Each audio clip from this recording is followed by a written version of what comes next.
together. I don't think most of these tribes or some of these tribes that refer to themselves as majority have more populations than us as a people. So I intend to fix that problem, and I've been fixing it for the past 3 to 4 years with my group, and we're doing amazingly very well. We've covered quite a lot of distance, maybe about 30%. We still have about 70% for us to cover as a group, and we're very, very passionate about resolving those aspects of our of our calls. And basically, these are just some very basic informations that I need to talk about, and I really don't know where I have to start speaking from as regards Benin history, because a conference was held in 2013 that was organized by the Institute for Benin Studies. One of the foremost archaeologists, Russian archaeologist, Professor Nevedovsky, said something in 2013 that if a university is built only to study the Benin history, I'm sure that he was saying that if the Benin people think that they have so much knowledge about their history, he's letting us know that even if a full university is built, is constructed to study Benin history, it might take over 150 years to fully get 70% grasp of the wideness of Benin history. So that means the history that some of us claim that we know, it's probably 0.5% of what Benin history entails or is all about. So I'm sure I will be more than delighted to be able to share the 0.001% of the Benin history that I know with us in the house. And so I thank all of you. So I don't know where to start from, but maybe Mr. Henry could give me hints. Sure, that's good. Thank you so much for introducing yourself. Once again, this is Benin history class. I want to encourage everybody to please follow the house, Edo Vibez. Here we talk about a lot of stuff, but today we've dedicated it to welcoming Izoduwa Imasuen. And I want to also encourage everybody to try to follow him. Let's give him a lot of followers today. So the reason for this house is to clear misconceptions about Benin history. And like I said, if you want to come up, you'll be just indicate by raising up your hand. I might not be able to admit everybody, but those that I know, if you have a question, you can send it to me on the back channel. I might not be able to admit everybody to come on stage, but if you have questions after our discussion, you can just send a message. I would read it out and we'll talk today. This meeting is being recorded. I just wanted to let Izoduwa and the rest of the guys know we are recording it, just because some people want it recorded and they want to listen later. And what else? So where we are going to start is, first of all, sir, I want you to start by talking about Benin and the rest of the tribes in Edo State. Same question that Joshua asked when you initially started it. Benin and the rest of the guys within Edo State, our relationship with Benin and Isha, our relationship with all the Benin people. There's this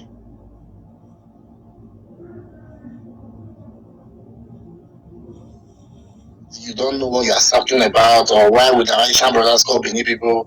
They are those names, right? You know those names that keeps on going around sometimes. So I don't know if you could just quickly speak on that one, because that's very important for our unity in this platform. Our unity as Benin people on this platform. Thank you very much. All right. Okay. Thank you, Mr. Henry.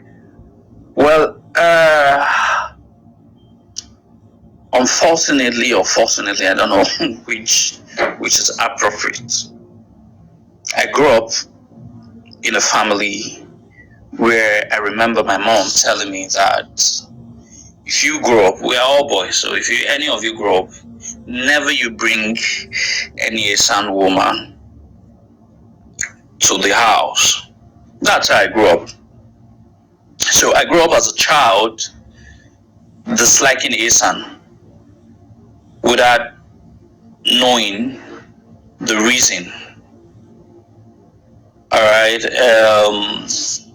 peradventure, I entered the university, and when I was about to contest for the our association presidency, I remember one of the previous presidents. His name is Ahigbe. He was an Esan person. He told me, quoting verbatim,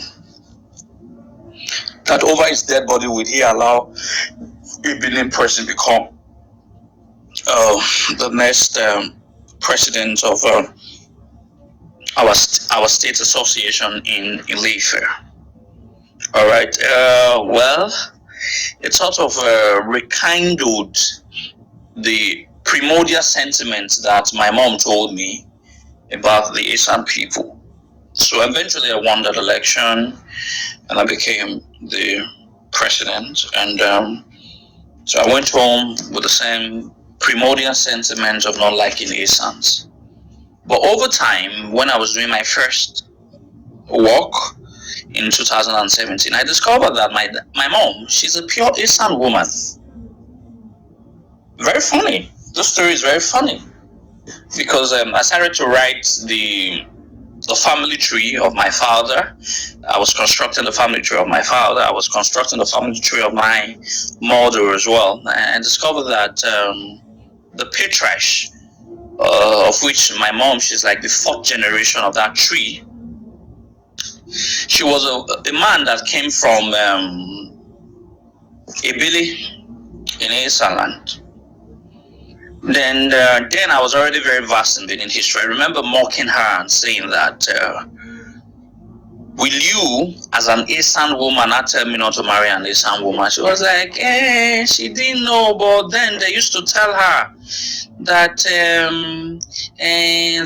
one of their fathers came from Esan land, blah, blah, blah, blah, blah, blah, blah.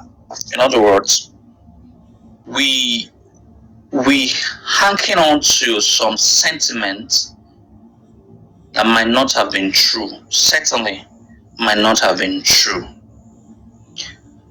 Without us understanding the history that has created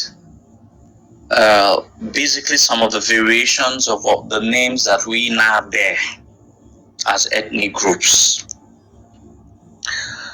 Esans are not different from Benins. However, it pains either the Esan person or it pains either the Edo person. We are not different from all historical perspective. There's basically no towns, no villages, no community in Esan land that does not trace their ancestry to Benin. Alright? The sentiment is about, I share some of the sentiment with our Esan people because if I'm a son of a father and I left, and my brother is not calling me his son, it's rather very appalling or disrespectful. So I believe that the whole concept of the Benins referring to the Esans as their sons and daughters is rather not true. It's not historically correct. It's misinterpretation of the true history that is breeding unnecessary rivalry. So, but the true perspective of the history is that we are ancestrally of the same parents, and that makes us brothers and sisters. I don't want to go through talking about a Billy story, Ra story, Romy story, and all of that, but the basic understanding is the sentiment that comes with who owns the glory of the building of the Benin Kingdom or the building of the Benin Empire. I've been in several forums where some of my Asian brothers had alluded that they were the mystical, they were magicians, and they understood the mysticism, what our present Oba will call the cosmological forces on planet Earth or of the universe. They understood that, and the administrative, I'm not saying the Benin people or the Edo people now, we have to be very cautious of how we use words. The administrative head or administrative system of the Edo people understood that the Isans had understood the mystic power of the universe. So that is why most of the what in modern day parlance, or people who call native doctors and all of that, are more of Isans, and they were used in the advancement and the building of the kingdom and the empire. They were also warriors, all right. And the Owan people, for example, were astrologers. They understood they could be able to interpret the mysteries of the stars or the galaxies. So they were also used when Obaisege set up a guild, the guild we call Iwoki, the guild of the astrologers. They were basically dominated by the Owan people, and the Esako people were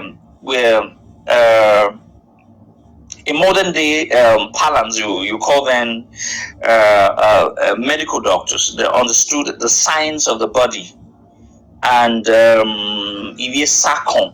all right. They understood. They were more like dentists, all right. So they understood some parts of that, and there were some parts of the old ones too that when the people say that I'm an Ogbelaka person, most of these people were first of all stationed at Ahora. Ahora is a street that is along Airport Road of today, almost biting the palace wall of the old. And before they were eventually moved down to the present day Ogbalaga, they were dancers. They understood the circumstances. They understood the concept of dancing. So I'm trying to give, these were all the advancement of the empire. So no Edoma understand the history, or no Esama understand the history, or no Owama understand this history, or no Esa corporation understand the history, will say that a particular tribe or a particular ethnic group by present day delineations. Otherwise, we are all Benin people. But if we're not using modern day delineations, and there are a bit separations as regards migration, we'll see that Horns, at best, the sole rights of the advancement of the kingdom or the empire. So everybody contributed. All right. The only difference is that the administrative headquarters was sited at the present day Edo South. All right, and that's why emphasis are placed on the Edo South people, which mistakenly the Isans or Isako people call the Benin people or the people. But in other words, I feel that everyone is Edo, everyone is Benin in their own legitimate right and authority. So I think that's the only difference that they should understand. The headquarters was always cited, the administrative headquarters, that is the seat of the power of the Oba Benin, was cited in the present day Edo South. And that is why some sort of reverence is given to Edo people. What I'm trying to be very careful. I hope everybody understands what I'm trying to say. That the sort of a reverence is given to Edo people more than Asan people and all of that. But in the formation of the kingdom or the empire, everybody had the same equal stake and rights. All right, and Esans are Benins, Benins are Esans, Esakos are Benins, Benins are Esakos. There are not complications about it. There are not confusions about it. It's a straightforward history that we are not even supposed to be hammering on. We are supposed to find a way. All right, it's just like what unites the southwestern people of Nigeria is a language which they call Yoruba. But the origin stories of these people differs.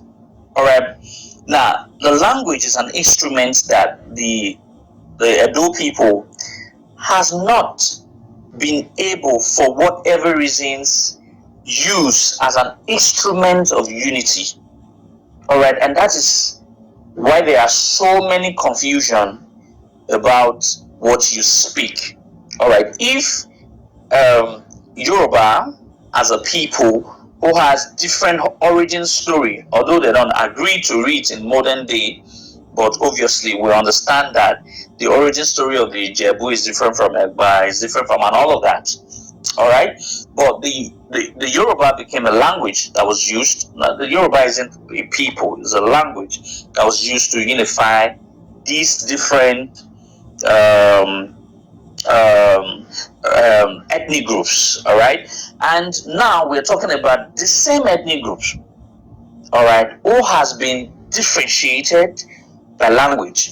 I think the first step, the first step, and which is would be the quickest step, basically, to unite to put all of these primordial sentiments to rest once and for all, would just be a language, a single language that unites all our people. All right. Otherwise, I will not be hearing I'm an Asam and Benin. Otherwise, we are all the same Edo people, and history said so, and rightly so. It is true. So I basically would think I have to pause here to allow other questions to come in, and basically. Okay, sure. Thank you so much. Okay. I think we need to mute our mics. If you have a question, Sean, just blink your mic. I'll take a cue now. Let me refresh the room. I'll take a cue. Okay, Sam. Joshua, before you take a cue, I'll just I also want to guide the conversation a little bit. We are not here to, today is not the day to debate. It's 2 minutes. If you are going to speak, you're going to speak within 2 minutes, and just send your questions within 2 minutes, and let it be a question and not a means to debate. We are not going to debate anybody. It should be clearly a question to Izoduwa Imasuen, and it's going to clarify. Joshua will take a cue. But before Izoduwa would start, before he starts letting you speak, I'll allow Izoduwa also talk on. He just speak on the relationship between the Edo people within Benin. I want him to also talk on the ones outside Benin, the relationship between Edo and the other Edo people outside Benin, and also a little bit on the origin of the Benin people. So then Joshua would take this cue now. We'll put it in mind, and so when he talks, when Izoduwa finished talking about that point I just raised, then people can start throwing questions. Joshua. So, if you are the audience and you want to ask a question, you can raise up your hands. Okay, I think Sam, that's the first person. Olimbi, number 2. Yeah, who else again wants to ask a question? If you're the audience, you can raise up your hands, and I will bring you to the on stage. Okay, Jojo number three. Who else again? If you are the audience and you want to ask a question, you can raise up your hand. I will bring you up to the stage. Okay, that's we'll start. Okay, so Sam, Olimbe, and Jojo. Okay, good. Please, your question should be based on what Imasuen has spoken about so far, so good, about the Edo people, like of Edo State. That's the Esako, the Esa, and the Edo South and all that. So I think Harry, you answer a question now. That's Yes. So yeah. question like you, yes. So now Yeah. it's After about the answer, then after we get the answer, then we'll start with Sam. Yeah. okay. So Mr. Izoduwa, can you talk on the relationship of the Edo people outside of Benin, between Benin and the Edo people that are outside of Benin? Because we always hear this. They say Benin, or we always say, oh, these people they are Benin people, these people they are Benin people, or they kind of trace their origin back to us one way or the other. Can you just talk a little bit about it, and also talk a little bit about the origin of the Benin people? Thank you very much. Yeah, my question is also in that line too. Specifically, I was just looking at the Urobos, the Sheki race, and other tribes. Mr. Sam, we'll get to you actually. You just want to time so that you won't actually clock into a lot of questions, so I can answer them systematically. Yeah, we'll get to you. Yeah, Mr. Izoduwa, you can continue. All right.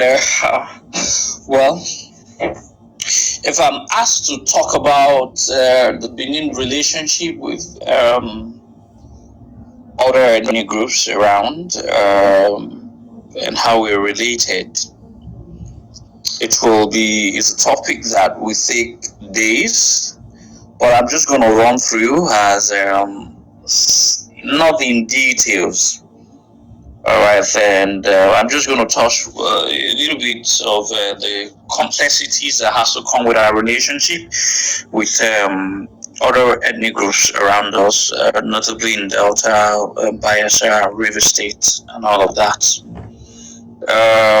You've heard several times where the Igbos have claimed that there were some Igbos who were originally in Benin lands, and they were traders and all of that, and they left Benin to establish the several places, notably two remarkable individual comes into play.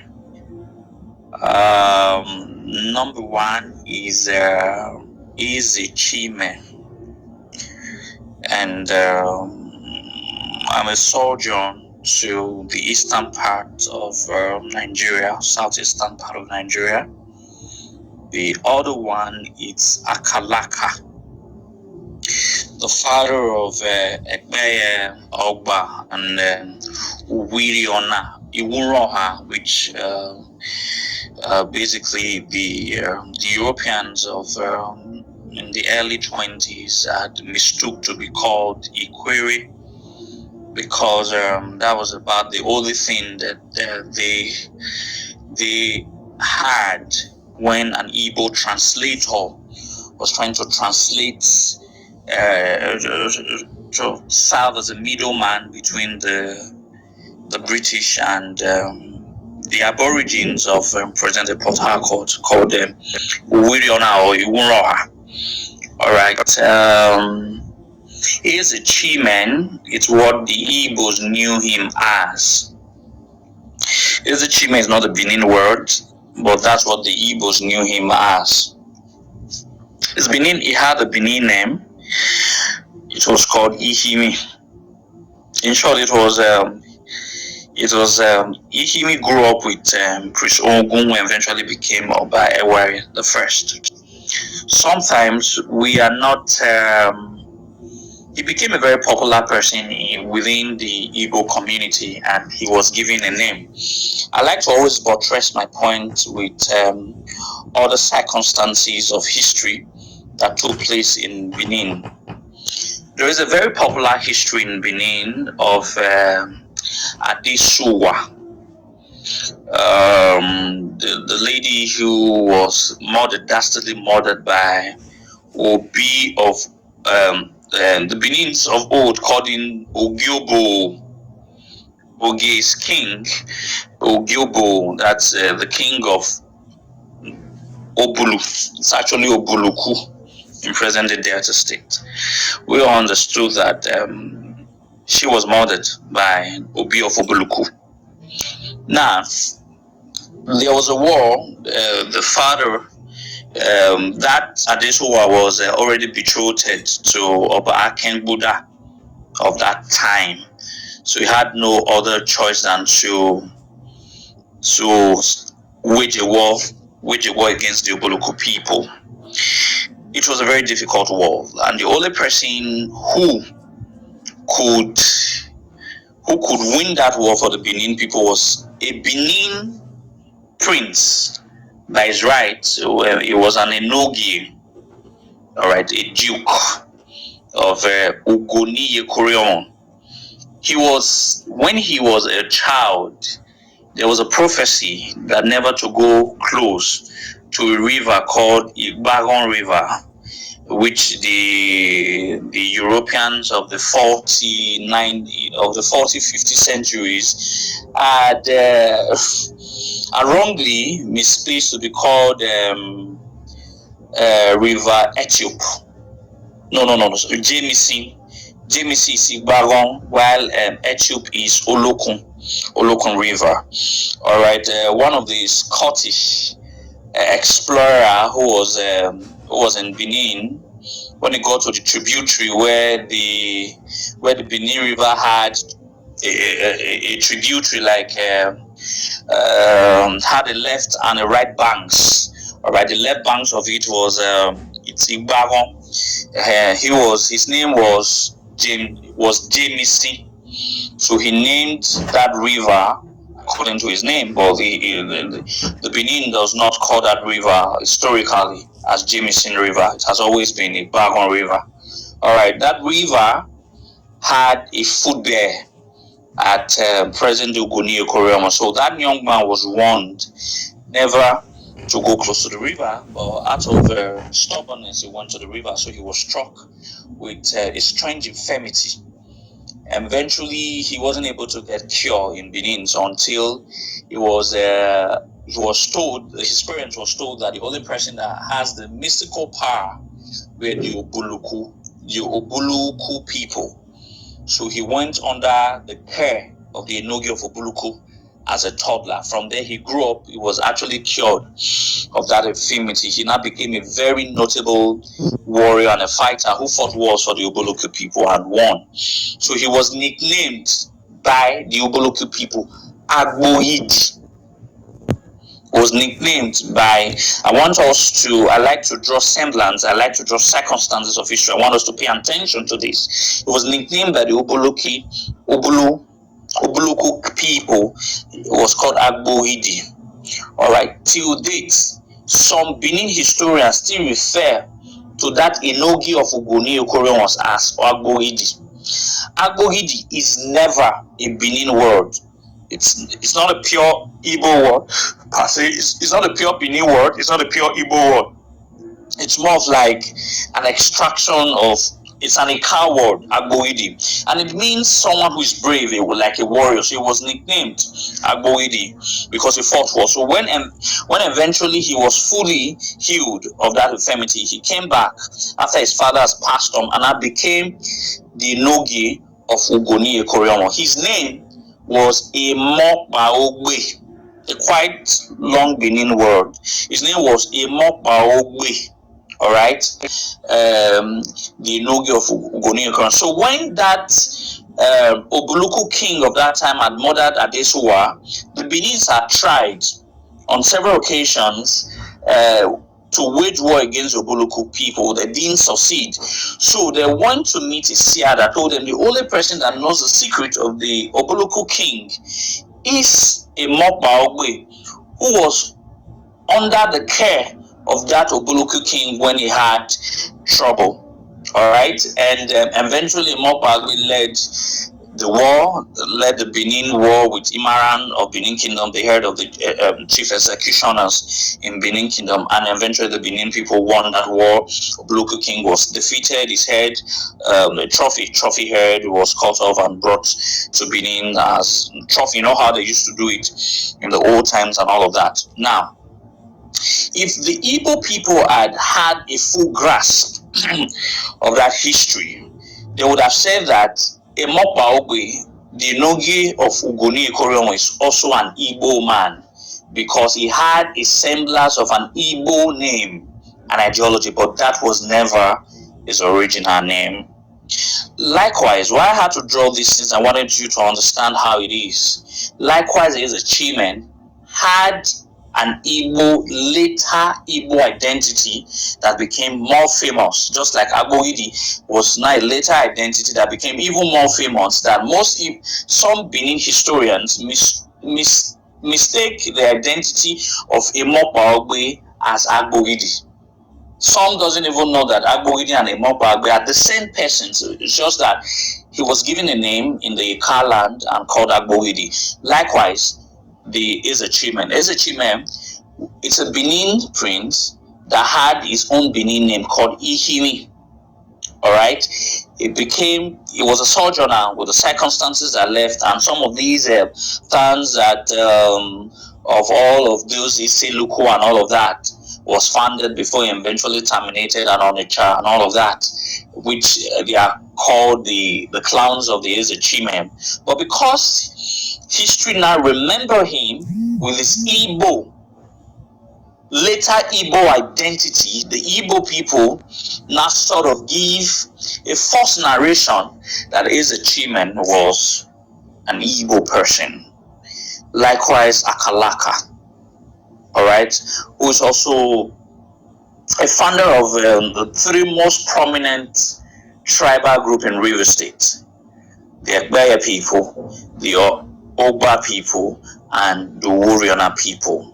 You also had a semblance. Obviously, they say that Akalaka is actually an Igbo word, but it was actually derived from a Benin word called Akanaka, a precious ornament, something precious, a mug, a precious ornament, Akanaka, and how he left as a Benin warrior.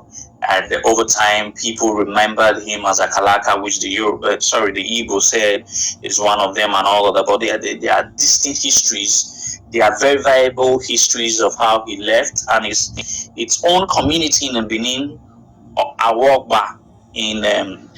Some of you are quite familiar with Benin. We'll pitch that at almost the tail part of present-day Airport Road in Benin City, and that's where we came from. And for some of you have been following me, you can see me about 3 weeks we were in the palace of the Oba of Ogba land, and how he had succinctly put it very clearly to the glare of everybody and to the camera persons, and said that they don't have no matter, he made quite some very remarkable parables insinuating that no matter how long a child lives, he must always know his roots. So these people knows their roots.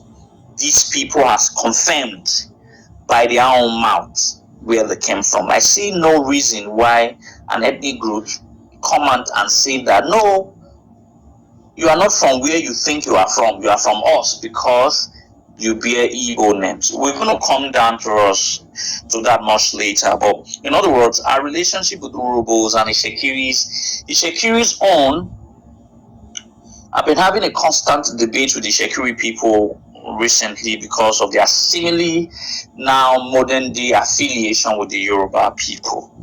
Well, that is questionable. We can go on and on to talk about not being true. I've been able to prove beyond all reasonable doubt in some of my programs, my live programs I've had on Facebook, that if they are anchoring, believing that the majority of the Shekiri people are Yoruba people, I will counter that with every verifiable proofs that I can have that the largest population of the Shekiri group are the Benin groups. All right, I'm sure that by the time you mention 5 Ishekiri people, by the time you mention 10 Ishekiri people, more than half will trace their ancestry either to the 70 chiefs, the 70 sons of the 70 chiefs that left Benin, or to the royal house of Genoa. And we have other clowns like the Okiri people, who are also the sons of the children of Ekmenede, and even the Omadino clown, who refers to himself as the sons and daughters of Lenowa. And Lenowa is believed to be the paramount head of the Ode people, Jebu Ode. Now there is a physical evidence of an interview that was carried out by one of our historians on the then Lenowa of Ijebu Ode in the 50s, and he had said that they themselves came from Benin. It was more of like a full cycle circumvention, then leaving from Benin to present day Ijebu Ode and returning back through the coastline to the present day Warri Kingdom. Obviously, we are aware that the Warri was derived from the word Iwere, and Iwere was derived from the word Ewe. Ewe is a leaf, a peaceful leaf. When Genoa got to Ode Shekiri, he saw the Ewe leaf. It was peaceful, and that was what turned on him. So it wasn't Genoa that got to Ode Shekiri, it was one of the sons of Genoa. Obviously, Genoa died at a place now called Ijala. One of the, I think, like Jijen or Uramen, one of the sons of Genoa that eventually got to Ode Shekiri. When they got there, they saw the Ewe leaf and they loved the Ewe leaf. It's a reminiscence of peace. What Ewe signifies in Benin, was that Ewe Iwe. Over time, it was called Iwe. Over time, it was called Warri. So the Warri, it's a word that came from a Benin word called Ewe. So those stories are presentable, and those are the stories that don't deny. So if you look at it, generally, we can be able to tell that most of these ethnic groups, when you talk about, and a Shekiri scholar called me a week ago, and he was saying that what's the relationship between the Urhobos and the Benin people? I said, well, you have to understand that there are no clear-cut relationship between the Benins and the Urhobos, because different sets of Benin left at different times and different eras of cutting across the eras of the Ogesos to the Oba dynasties, the eras of the Obas. Now, for example, the oldest kingdom of all the kingdoms in Urhobo land, it's I think it's Uwele. Now, Ogiso Igodo, for example, when he died, he had a son. I've forgotten his name now, who became the first Ovi of Uwele. Now, the second Ogiso of Benin was actually not the direct son of Ogiso Igodo. He was his grandson. So that means the direct son of Ogiso Igodo became the first Ovi of Uwele. It was the first son of Ovi of Uwele that came back to become the second Ogiso of Benin, called Ogiso A. So that shows that Urhobos have had a very ancient relationship, but that was just the relationship between the Benins and the Uwele people. There were some at the later stages, like the Okwe people, the Soko people, that left quite much later on, at the time, almost at the end of the first dynasty. Let me not use the word termination. It never really terminated; it continued, and some left at the earlier times of the second dynasty of Benin and all of that. So we can go on to talk about it, but I will take it in some other classes. I would like to take each ethnic groups and deal with it holistically, so that we can have a more detailed perspective or views, or more details, a historical background of how some of these ethnic groups left Benin, not as the wrong assertions that some of these people were conquered and all of that. You can't conquer yourself. If these people were Benin people, so how do you not conquer your own self? So some of these things will be clarified in other or subsequent class, so that we don't go on and talk about that. Then quickly, the origin of the Edo people. This is dicey, because a lot of persons have always wanted to know where. Everybody says that they came from Benin. Where do the Benin people came from? Well, this is my own personal view. It might be true, it might not be true. Sometimes it is not. It is not. It is not generally being accepted. My view, it has always been my view, that the Benins didn't migrate from anywhere. The Benins or the Edo people were created in our present day location.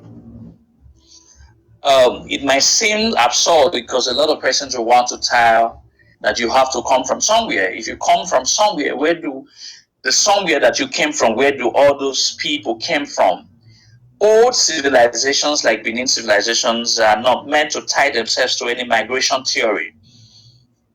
The migration theory that was propounded by our first indigenous writer, Jacob Wadya was not absolute. He based some of his proponents of his history on some archaic perspective of the European writers like Percy and Murray Talbot, who believe that every civilization, every black civilization has come from a superior white civilization. At that time, he had a second class, not the first class information, believing that the original Egyptians were white people. Unknown to him that the original Egyptians were actually black people, the Egyptians of that built the civilization. All right, so he wanted to explain that the only way the Benins could have been that developed, that could have that semblance of civilization, was for them to have come out from a white ideological civilization like what he propounded, which at that time he felt was Egypt. So when Irawa, because Talbot was one of the people, if you read one of the works of Jacob Wadya Irawa wrote about 31 books. One of his books where he wrote about how Percy and Murray Talbot, if you can get the book Gods of Sound, Tribal Gods of Southern Nigeria, one of the books of Jacob Wadya Irawa, there he mentioned in that book, Tribal Gods of Southern Nigeria, that how he was influenced as a young budding historian by the works of Percy and Murray Talbot. So other subsequent African historians have classified the works of Percy and Murray Talbot has a mythic hypothesis that that is not true. That you cannot say that all civilizations, all black African civilizations, have to come from a white civilization. So that's where Irawa anchored his theory of civilization, of our migration, sort of our migration story is not even an origin story. But we had other established indigenous historians that were not influenced by the Europeans, like Professor O.S.B. Omoyege, who believed that the God created the Edo man and the present the Edo land, and that's what even our very well respectable scholar of blessed memory, or Baridi of blessed memory, also anchored his beliefs on, that God created the Edo man in the present day Edo land. So I wouldn't want to be trying to tie resemblances of civilizations between the Edo people with the Egyptians and all of that. Otherwise, we could also tie the Benin people with the Roman civilization, because the Roman builds have similar architectural pattern with the Edo people. The way the Edo people of the old built their houses, that's where the old Roman Empire built their house. In ours, we call our own Hotel Odo and Ikun. Then they call their own impluvium and atrium. Like you create an open space within the house, and there's the rooms are surrounding this open space to trap, basically because of a concept of how would I call it, the concept of weather, in order for you to retain air, a proper ventilation, and be able to refer the fuel of coldness to all of these adjacent rooms. So because we have similarity in architectural pattern with the Roman, one couldn't say that the Benins also came from Roman. So we have some scientists call this ideological coincidence. All right, sometimes I'm thinking about something. I read some time ago that most of the things that we think about, someone else somewhere many years ago or recently has thought about it. The beauty of ideological coincidence. So, but because we have some patterns of pyramidal civilization that the Egyptians had, does not mean that we came from Egypt. All right, it's complication of history, and I don't want to be that person who gets involved in all of those complications of history. I believe that accordingly, I believe that the Edo man was created in Edo land. So I think I will. I'll pause here. I've been talking for too long. Thank you. Okay. Mr. Sam, you're the first person in the queue. Yeah, you can ask the question now, sir. Mr. Sam. Sam. Okay. Mr. Olimbi, you're the next person to ask the question. But let me talk about Mr. Olimbi. I want us to actually applaud Mr. Olimbi. I think he was one of those people that spoke on that group that day. And he's an Urubu man. He was able to prove to Mr. Ola, the Yoruba man, that the Ogisos truly existed, because some Urubu actually came during the time of the Ogiso era, and he spoke for the Benin people. And I'm so happy that somehow, some way, he still has touched with his heritage and identity. So, ask a question, sir, Mr. Olimbi. Yeah, thank you very much, Josh, and I'm very happy to be here. Yeah, apart from the fact that, like the Yoruba people, trace their history, proudly to the great Benin Kingdom. My grandmom is actually from she's from Edo State. Yeah, she was an Asian person. Anyway, that's by the way. So my question is,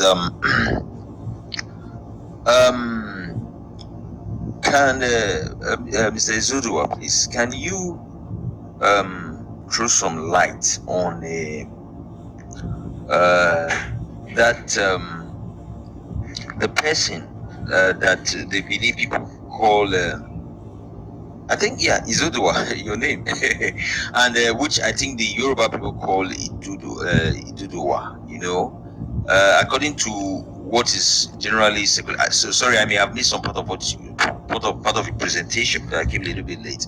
Yeah, according to what is very popular out there, that which is by many Yoruba people, that Oduduwa, the son of Oduduwa, which is what's his name? I can't remember. Was the one that left Ile-Ife to become the first Oba of Benin. And so, indirect or invariably, what they are implying is that the progenitor of all the Obas in Benin was a Yoruba person. And they try to back up this argument that in 1937 there was a conference of Yoruba Obas, and the Oba of Benin attended it as a Yoruba person. So please, I personally do not believe that, but I would like to hear your own say on that. Thank you. All right, Mr. Olembe, thank you very much. Well, it's a very funny story. The person you wanted to remember is Oromia. Exactly. Thank you. True. Oromia became the Oba of Benin. The first Oba of Benin, or if you want to stretch it, he would have been referred to as the 32nd Ogiso of Benin. So you don't talk about this topic and not talk about why did the Edo people change, why did the Benin people change the title of their kingship from Ogiso to Oba. So I'm also going to talk about that so that we can have a very elaborate view of the whole set of topics. I usually ask some very very fundamental question. The first question I usually ask is that I would like us to understand that the present Oba of Benin is a fourth Western educated Oba of Benin. There's a fourth. All right, the first Western educated Oba of Benin was Oba Orogboa, who is the proud founder of Eko, which Yorubas are also denying.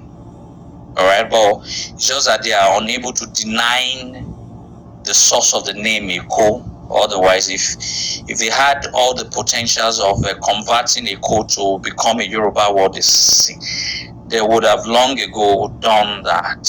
They are unable to change that or claim that Eko is a Yoruba word. Otherwise, they would have also claimed that. You talk quickly. Let me not forget that you talk about the conference that was held. The conference was held in Benin in 1937. Truly, it was. It's just like the conference was the old Western region kings and chiefs, which at that time, Edo State and Delta State was part of the old Western region. There is no way that the Oba of Benin would have been exempted. The conference that was held was not Yoruba conference. It was old Western region traditional rulers and chiefs, which Edo State and Delta. In short, it was the assertion of the Alake of Egba during that conference that led to the Oba of Benin understanding that these people are claiming that he's a Yoruba man. That is why he had moved for the creation of Midwestern states. The man who started the creation of the Midwestern states was actually the Oba of Benin, Oba Akenzwa. So, if the Oba of Benin saw himself as a Yoruba man, why would he clamor for a region that is independent from the Yoruba people? They will have to answer that. But let us not dwell on that. I was talking about the four educated Obas of Benin. Oba Orogboa was the first, after which the Benin's detested Western education because of some certain things that had happened. Until in the 20th century, where we had Oba Akenzwa II being the second Westernly educated Oba of Benin. Alright? Then I challenge any Yoruba person after now, they should provide any evidence, whether orally, documented, visually, or written, wherefore Oba Akenzwa had mentioned or written that he's a Yoruba man. After Oba Akenzwa II, the next Oba of Benin is Oba Eridiawa of blessed memory. I also challenge any Yoruba person to state at what instances, whether visually, written and all of that, where for Oba Eridiawa of blessed memory had said that he's a Yoruba person. In short, Oba Eridiawa published a book, I Remain Your Obedient Servant, wherefore he said that the Izoduwa that the Yorubas are claiming is a Benin prince, a self-exiled Benin prince. Then until recently, October 20, 2016, we had our current Oba Iwari II.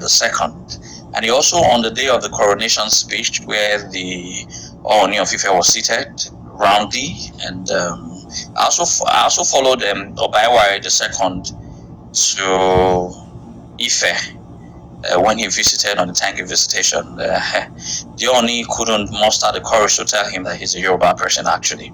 But however, on the October 20, 2016, Oba Iwari has said it categorically, which the video is on the YouTube, and the Yorubas, some very dubious Igbos and Yorubas, went to cut parts of the video and presented it. He said, and I quote, I therefore stand before you as the 40th Oba of Benin, the direct descendant of Oromiyan, the son of Oduduwa. That's where most of the Yoruba people or Igbo people will cut the video. But it didn't end there. That was in the conclusive part of the video. He went for that and said, I therefore stand before you as the 40th Oba of Benin, the direct descendant of Oromiyan, the son of Oduduwa, whom the Benins of that era knew as Ikaladera, their self-exiled prince, who later speech that was delivered on October 20, 2016. So, of the 4 or the later 3 educated Obas of Benin, none of them has, by body languages, by written document, by oral or by men, whatever, has been able to say or said that they are Yoruba people.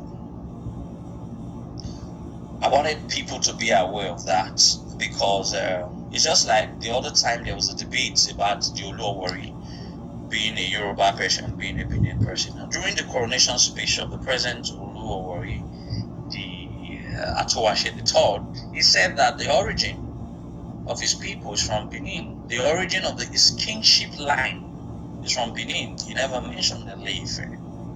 So at what point in history, documented or not undocumented, has any Obas of Benin ever said that they are from Ile-Ife, that they are Yoruba people? They will have to answer that. But having said that, we have our documented history.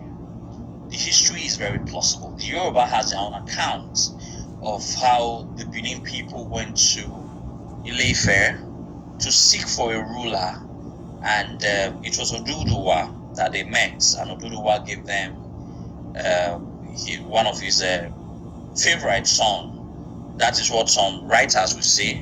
Some of their stories are always having 3-4 dimensions. Some will say that Oromiyan was the son of Oduduwa. Some will say it was his grandson. It doesn't really matter whether it's his son or whether it was his grandson. But what is true is that Oromiyan actually came to Benin. That is not deniable. That is agreed by both the Ile-Ife people, and that is agreed by also by the Benin people.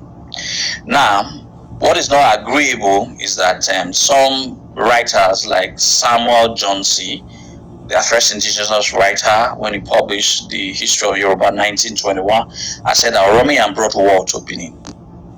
What was the name of the war?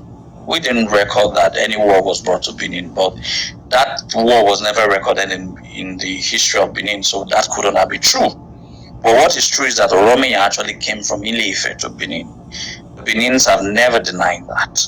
But we have went further to ask, what will make a people who have had 31 kings that has reigned for a period of almost 900 years, a people that have tasted strong organization, monarchical organization, go to?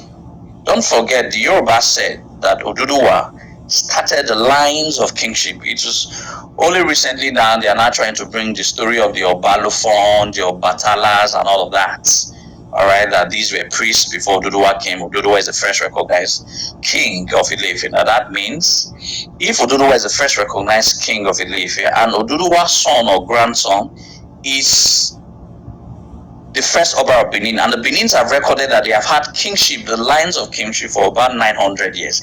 That means it's like saying that America that got their independence in 1776, who has understood, who has perfected the complexities of the democratic system, coming to Nigeria, who got her independence in 1960, for Nigeria to come and teach them what democracy is all about.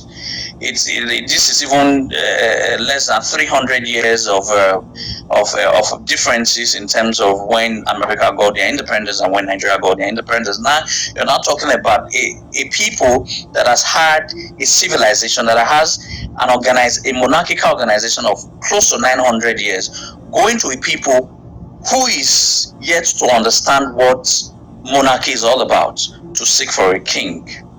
Now, that is what the Benins have tried to explain to Yorubas, that the only reason the Benin people could have left to go to a far away, they didn't branch any other places, all right, all the neighboring towns, and go to Ile-Ife. Ile-Ife at that time could have taken them 3 to 4 months. Went straight. It was never recorded that the Benin people branched on their way. All right, went straight to Ile-Ife and seek for a king. It therefore shows that probably they had something that belonged to them that they went in search of. Well, these are some of the facts that we have presented to the Yorubas, and it's easy for you to see that you released your favorite son to a foreigner, people you have never met before. You gave them a task, you gave them a task to do, and which they did successfully. And the question that we usually also ask, in what language? It was never recorded before then that the Benin people and the Yoruba people had affiliation, and probably there was an interpreter or a translator. In what language were the Benin people able to convince Oduduwa with, in order for Oduduwa to release his favorite, don't forget his favorite song, to strangers that he has never met before? There must have been a language of communication that the Edo chiefs, led by Olia Awoma, was the one who led that delegation to Ile-Ife. There must have been a language of communications, and we've been asking, what would Yoruba language and Edo language are not similar in any proportion? So what language did the Edo people use in convincing the Yoruba people, or the Ile-Ife people, or the Olukumi people, they have different names, though, for them to have released their favorite prince to become a ruler in Benin? We've been asking them that question. All right. Otherwise, we believed, and rightly so, according to what the story that have been passed down from generations onto generations before our generations, that we had a self-exiled prince that became a ruler in Ile-Ife, and we were aware, and that's what we went to him directly, and we tried to convince him to come back to take the throne of his forefathers. He was too old to come back. Instead, he gave his most beloved son to come back and sit in the throne, or on the throne of his ancestors. All right, and that's why Oromia came back, all right, to Benin. All right, don't forget, Oromia was in his early 20s when the Benins went to him, because all of this interregnum had taken about almost a period of about 70 years between the Ogiso, after the Ogiso, Owodo, who was the last Owodo, and all of that. Some of you might be familiar with that story. If you're not familiar with that story, maybe Mr. Olembe, you could tell me so I can run through that story. I don't want to be re-emphasizing on some of the stories that I feel that you should have been aware of. All right, so but basically, Oduduwa Izoduwa, Oduduwa, still they are trying, they have done everything humanly possible to give a literal meaning or expression to what Oduduwa means, because it doesn't have a meaning in their language. But they are not trying to find a way, you try to find a way and give a meaning to something when it doesn't have a meaning. Or like in Benin, you say my name is Oduwa, Oduduwa, Imaduduwa, Uwa, Adesuwa. The Uwa is prominent in Benin lexicon, but it's not prominent in the Yoruba lexicon. So they are finding it very difficult to actually give what does Oduduwa means. All right. Otherwise, they'll start adding a lot of things to, in order to make it have a meaning. They are trying to give it quite a lot of meaning to that. But however, there seems not to have a meaning of what Oduduwa means. But we know what Oduduwa means in Benin. All right. And basically, it was our son that left on self-exiled, that became their ruler, and that's why when it became clear to us that we cannot allow those who are not of the blue bloods to sit on the thrones of the Ogiso, we went in search of our son, who had already become a ruler in Ile-Ife, and he couldn't come back because of he was already old. He had to send his favorite son, which was Oromiyan. Oromiyan became the Oba of Benin. Now, it is very easy for them to say in 1937 that they were councils of kings. But what they will not tell you, like I've already dispelled that wasn't true. It was the old Western house of the traditional rulers and chiefs that was hosted in Benin. It was not a Yoruba. It was not a Yoruba thing at that time. Present Edo and Delta was under old Western region. It's just like the same ideology that the Igbos use in claiming people in Rivers State and Bayelsa, because Bayelsa and Rivers State was also part of the old Eastern region. All right, and a region that was created by the British government through the military fiat and propagated by the military government, couldn't have actually tell the story of the people. All right, so, and that's what they bacon on. So, but what they will not also tell you, that every single ruler or kings that was assembled in that gathering, none of them beard Oba of Benin. I challenge any of them to go and look for any old documents ranging from the 1950s downwards, where any king in Yoruba land was described by all old documents as Oba. It has always been time immemorial that it is only the king of Benin that was addressed as the Oba. You have the Alafin of Oyo, you have the Oni of Ife, you have the Alake of Egba, you have the Osemawe of Olubadan, of Ibadan, all of that, etc., etc. None of them bears Oba until in the 50s that they started bearing Oba. They copied it from the Benin, and they went further and said that the word Oba is Yoruba. Everything that is Benin is always theirs, but nothing that is theirs that is also. Almost half part of the present-day southwestern region was actually under the conquest of Benin Empire. We had a boundary with the Oyo Empire at what was it called again? Present-day Ekiti, almost very close, almost having a boundary with what? No, I said I do it. No. It is I've forgotten the boundary between the old Oyo Empire and Benin Empire was at I've forgotten.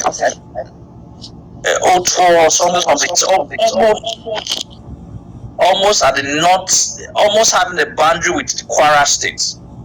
That's where we had a boundary. So that means if you understand geography very well, that means almost 95% of the entire Ekiti state was under the sovereignty of the Oba of Benin. When you take it down, there are states, when you pass it, you get to Ondo, you get to, when you go western, you get to Ogun, when you get eastern, you get to Ekiti.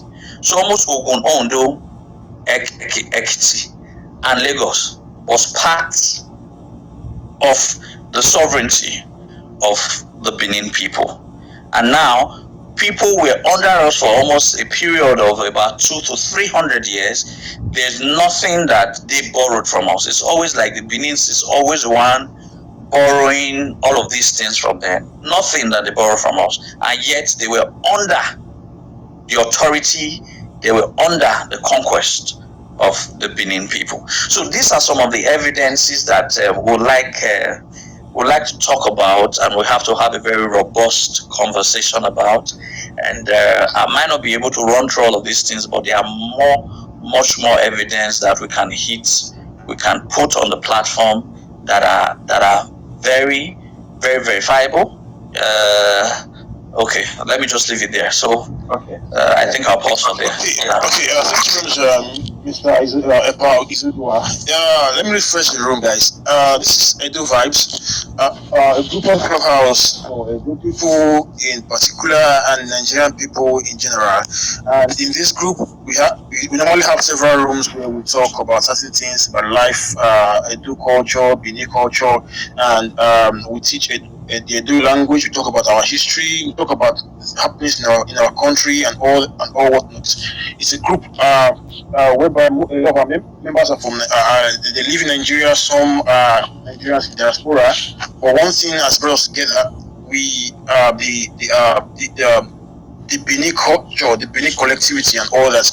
And I want you guys to join our group, follow the group. You can click on the home icon, find up there, and join Edo Vibez group. And also, I also want you to follow our speaker, Mr. Imasuen Izoduwa. He's new to Clubhouse, and follow him so to get more insights from his knowledge. Yeah, I think I'll move to the next person. Before then, let me take on that cue again.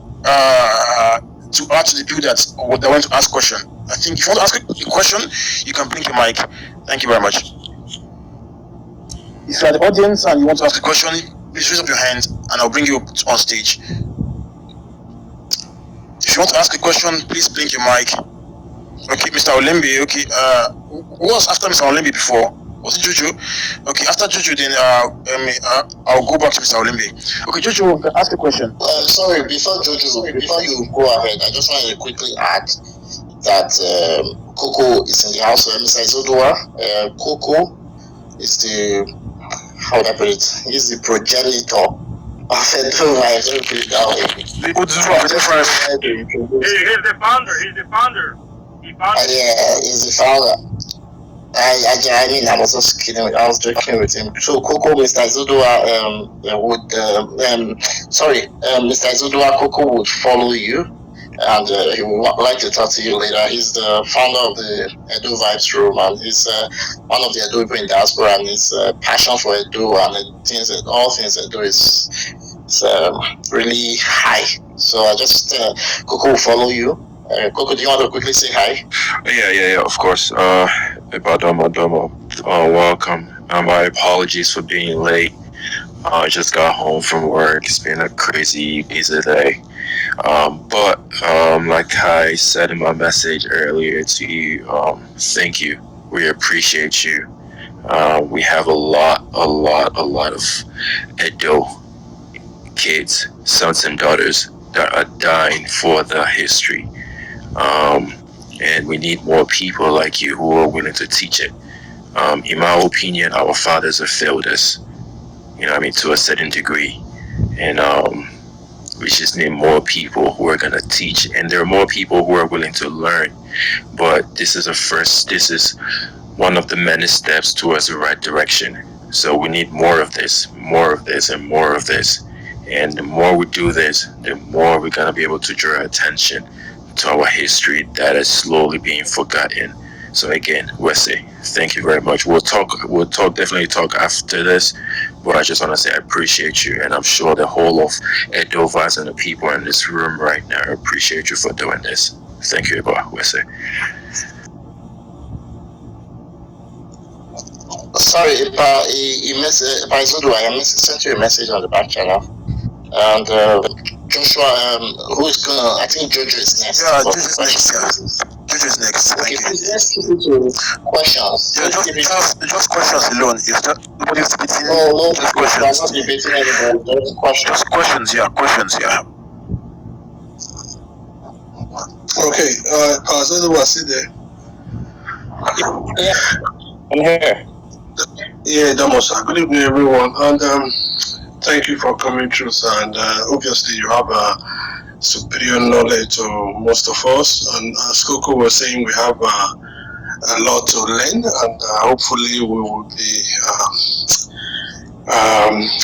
meeting you soon to discuss more. So on the topic though, there you already touched on the Oba. So because I read something that you just solidify for me here now, because the name Oba, when you go to Lake Yoruba land, now there's a lot of Obas everywhere. And when I was growing up, I just knew just one, which was Oba Benin. So there's this story or this thing I read one time that back in the days, we understand that Benin's were the first settlers in Lagos, and I heard most of the rulers in Lagos at that time, when they die, they were normally taken to Benin for burial. I don't know if you know anything about that, if you can expand on it. If you don't, maybe another time we can discuss that. All right. Okay. Thank you, Mr. Jojo. Well, before I answer your question, I have to thank Mr. Oko for coming up with this amazing platform for Edo people to vibe together, that sort of a thing. Well, I received a message from the back room. Okay. I apologize for sort of using the word Yoruba and Igbo, that sort of a thing. So we're not trying to do a contextual class. I have to apologize for that. But going forward, yeah, true. I've all the Obas of Lagos until Oba Akintoye, when they died, they were all brought to Benin to be buried. All the Obas of Lagos. Alright, they were all brought to Benin to be buried. In short, there was one of the Oba of Lagos who had he had issues with the people, so they protested and came to Benin. That year would have been in the early 19th century. The name of the Oba then was Oba Semede, and the name of the Oba of Lagos was we'll just call him Eleko of Eko. At that time they were not even called Oba. Was Idowu Ojulari, was a king of Lagos at that time. So his people had protested for his high-handedness and not being able to carry the people along. And Oba Semede had passed a message to the then king, Oba of Lagos, like what they have now been come to be known. And he told him that he should zigbili. Zigbili means commit suicide with your own hands, and he carried that instruction that same day. He received it without argument, without forcefulness, without reputation. So it shows that they regarded themselves as Oba's children. They regarded themselves as a Benin people, and they regarded themselves as vassals of Benin Empire. So that could be cross-checked. You can ask anybody for cross-check. I think I can't remember the year, but I know it was around 1820 something. I think 1824. All right, where Oba Semede had instructed Idowu Ojulari to commit suicide. Yeah, I think it's 1824. We could carry that. That shows that should ordinarily put a lot of those questions about Lagos to bear. From the time of Oba Akintoye down, that's when Obas of Lagos stopped being buried after the demise in Lagos. But every other Obas of Lagos before Oba Akintoye, they were all proudly buried in Benin. All right, and even Oba Kosoko was also buried. He was a Muslim, buried at Lagos Street in Benin. Some of you are familiar with Lagos Street. All right, so that shows where Lagos Street came from. It came from Lagos because of that Oba Kosoko. Well, I think that's about it on Lagos generally. I'm quite very much aware. Don't also forget that there's also a story that you might have been told that Obas of Benin's heads were being buried in Ile-Ife, in a place called Orombado. And just in case that you also tell them that the Obas of Lagos were also being buried in Benin, they can also throw that to you that the heads of the Obas of Benin were being buried in Lagos. That's not true. You know why? We have an oral account that we can see, and our neighbors, the Yoruba, also have an oral account that they can see. It's our word against their words. But what has the final say is actually scientific proof. There's a scientific proof for that. And the place they said all the heads of the Obas of Benin were being buried is a place called Oruobado. Alright, and they also have another place called Oriyobado. Alright, it also means that the heads of the Obas mother were also buried, but they didn't say anything about that. But they said that only the heads of the Obas of Benin were being buried. But anyway, in the 50s, Frank Willett, a British archaeologist, carried an archaeological excavation on that site, Orombado. You can get that work, Frank Willett's archaeological excavations of Ile-Ife. One of the sites he did archaeological excavation was the Orombado, and he found nothing like a human skull bones on that site. So that therefore means that they lied, as they have always been lying. So if they argue that we can get that proof, we can get the proof of Frank Willett archaeological excavation. So I just wanted to throw that, because these are some of the issues that they are going to throw to you, that the heads of the Obas have been buried there. In Benin, we have a parable, I'm sure that some of you might have been aware of that. Is translated nobody's intent on the Ogbe soil other than the Obas. In other words, nobody's buried at the Ogbe soil other than the Oba of Benin. Out of all the Obas of Benin, there are only 4 exceptions. 3 or 4. Okay, I'll call their names and why there are exceptions to that, as the only Obas that were not buried in the Ogbe soil. Number 1 of them is okay, we can add Oromeyan actually, because Oromeyan didn't die here in Benin. He didn't die, he died in Ile-Ife, so he was invariably buried in Ile-Ife.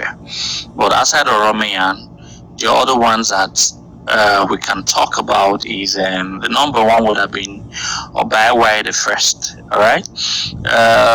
Before he died, he had made a plea, sort of, that he should be buried in this maternal mother's. It's how do I put it? The mother's village called Isi in the Upper Local Road, Isi. All right, that's where he was buried.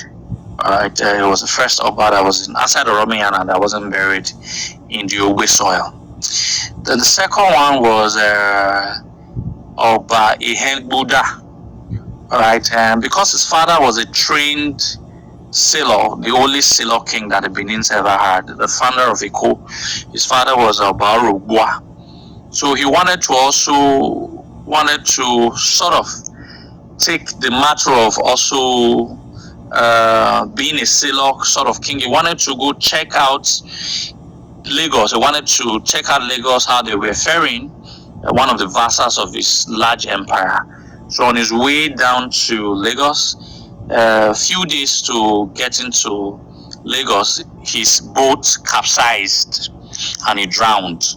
But in Benin folklores, they believe that he didn't drown, that he went straight up to heaven. But those are folklores. More superior arguments about Dr. Aisene Hagosa, who is also a scientist, a medical surgeon, had argued that he drowned. So, but obviously, Oba Ihengbuda was never buried in Ogbe soil. So the third one is Oba Ahengbai. All right, he was a very greedy Oba of Benin. Because of his high parsimony, he was deceived out of Benin, and he died at a place now we now call Igosa in Iyekorion. It's very close to my village, and he died there and was buried there. That was the third one. The fourth one was Oba Ovuram and Ogbasi.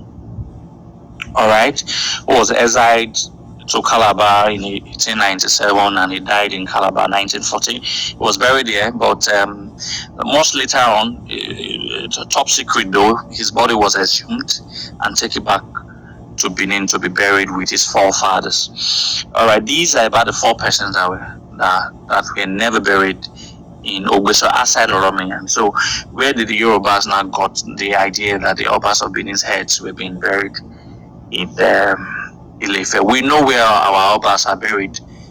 Most of you would not know, but I know where the Obas of Benin are buried. Yes, in the Ogbe soil, and I know where we bury our Obas. So it's not in the public domain. It's not something I want to talk about. It's not something I would ever talk about on the public domain. But however, there's never a time that the heads of the Obas of Benin were being buried at Ile-Ife. And I think I've gone through the question that was asked by Jojo, I guess. That's correct. So thanks. The name of the excavator, Frank, what is it? Frank Wheelet, Willet. Okay. Thank you very All right. Thank you very much, Epa. So now I'm going to move to Olembe. Olembe, you want to ask a question? Go ahead, sir. Okay, very quickly. First of all, I just want to say that, like in 1937, what we still had was the Southern Protectorate. It was in 1939. The Western region was formed. So maybe you can check that up. But the second question I want to ask: can you give us a sense of what the what we call present-day Anioma in the other states, the leaders or the people that existed there in the time of the Benin Empire? Can you give us a sense of how the relationship was with the Benin? Were they part of the Benin Empire, or were they independent? Did they have their own kingdom, or that kind of thing?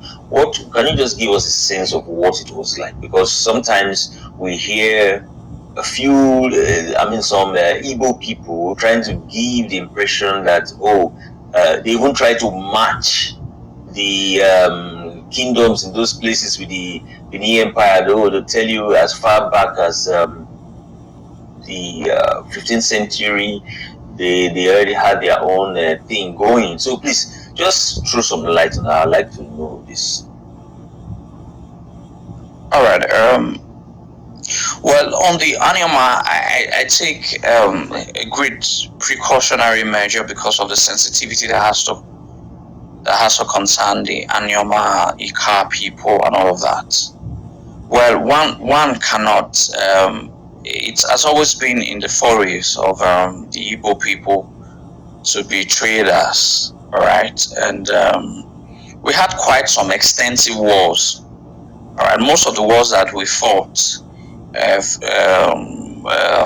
eastern wars, were with the present-day Anioma Ika people, all right? Were they independent? Possibly, because we have Abo Kingdom. Abo Kingdom, it's quite a very old kingdom, preceding the eras of the great expansions of Benin. So, drawing a concept from that argument, you will say that, yeah, these people had existed on their own independently. As Igbos, maybe, all right? As Igbos, maybe, all right? But what eventually became, after some of these areas were conquered, all right, the leadership, all right, the leadership of these areas became Benin people.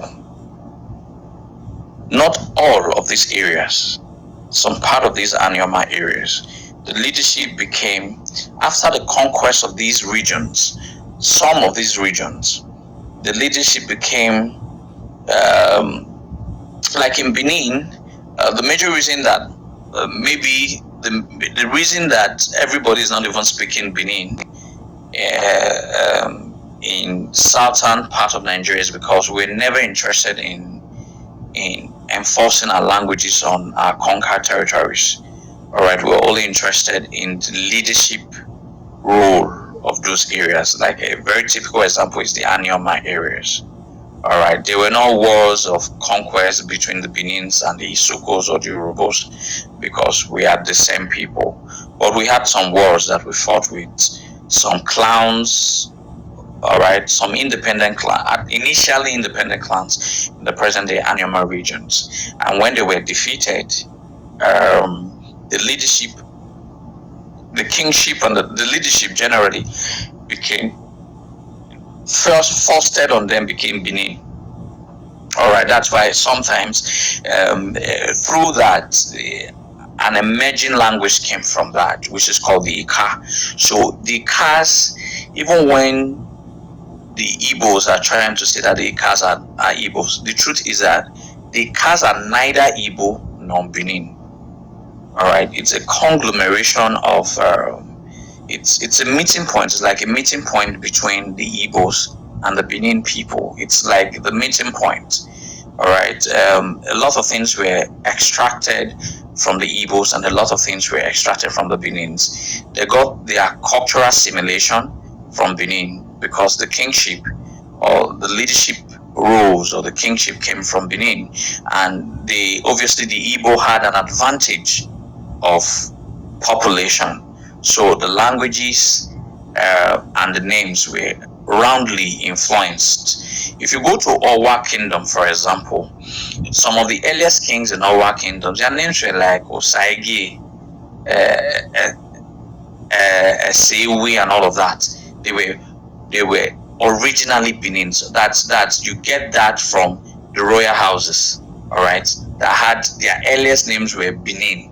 All right, but along the line with the population of the Igbos, all right, sort of had fizzled out their Benin language concept, but the cultural semblance is still inclined or more deep-rooted from their Benin heritage.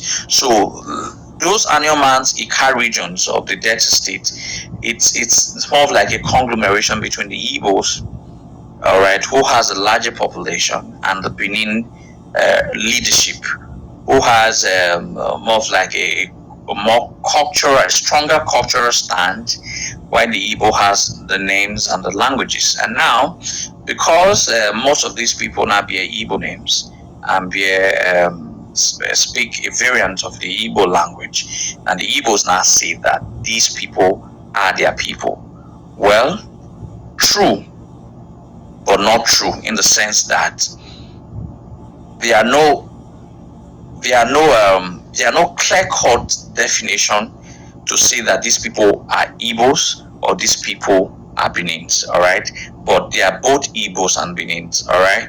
So I think that's a cumbersome nature of the Ika speaking region or the Anioma speaking part of the state, all right? Having the leadership part coming from Benin, and their cultural affiliations and traditions are semblance or almost identical to Benin, because that's where the leadership came from, and the population, the major population coming from the eastern part of River Niger. So that sums up the sort of the complexity of the Ika speaking part. So, but what I believe is that Ika is Ika. All right, they are neither Igbo nor Benin, all right, because they have connection with both Benin and Igbo.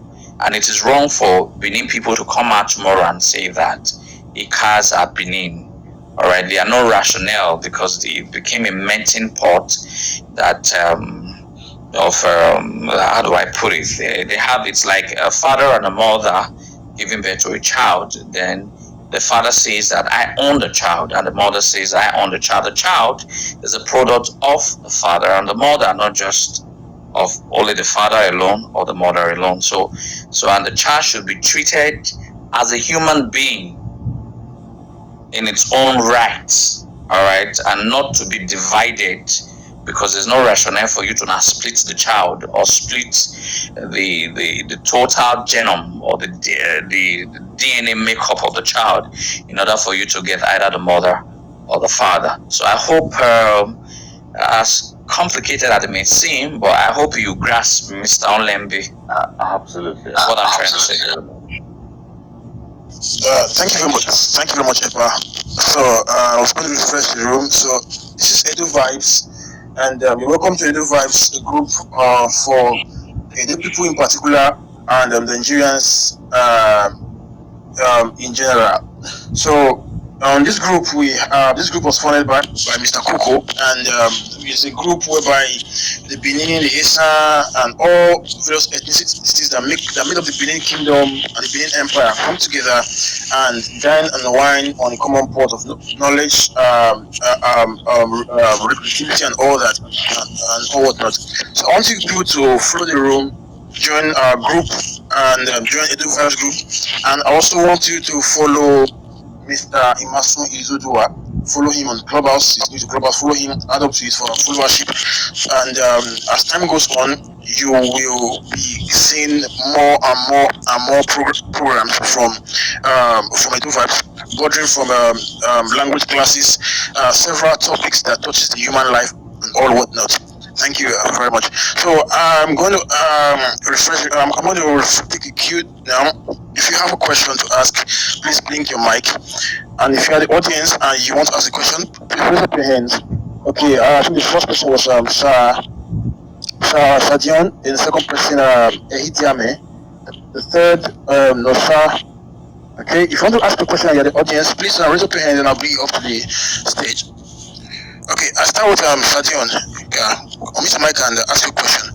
Sorry, Mr. Joshua. Sadion, before you go, Olebe made a comment about that the Western region was formed in 1939, right? And the meeting of those Yoruba chiefs was in 1937. Just so you know, I mean, I just wanted to quickly respond to that and say, look, before anything was formed, there was having discussions, and that label was just a tag that was placed. We never had a problem with the tag until it became evident that this was going to be used to make us subservient to what we did not agree with. So just so you know, that tag was just a tag. It was a media tag. It wasn't. It did not. It's not as if they went to ask him, "Did you want to?" The meeting was a meeting to talk about the Western Conference, the Western region of chiefs. Even though it was formed in 1939, the meeting was to talk about that Western region, and it only made sense that they invited him to talk about it. So I don't know, maybe Izoduwa would talk. I don't know, maybe he missed that earlier part. Maybe you can touch on it later. And I also just wanted to make welcome. There's also our prominent historian here, Mr. Uyi, is in the house. So I just wanted to say welcome to the house, Mr. Uyi. Thank you, sir, for joining us too. And Sir Dion, you can go ahead. Thank you, sir. Izoduwa, I am very humbled. I really appreciate it all because allow it. You know, I just want to say thank you. And as a lot of people have said in this room, a lot of knowledge has been learned. It's really, really humbling. West Kakabo.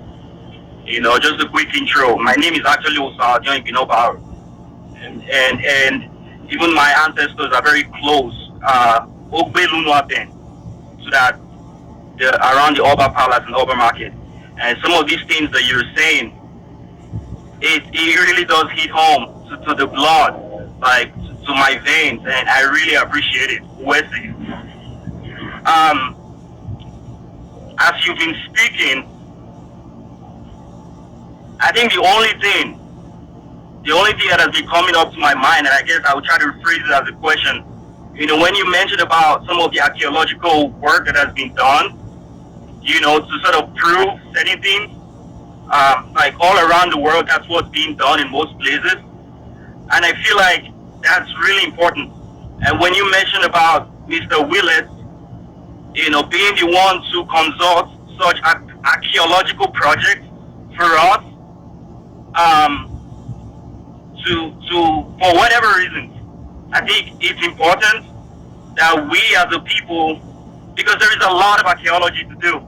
From all these things you're saying, there is so much archaeological work to do, and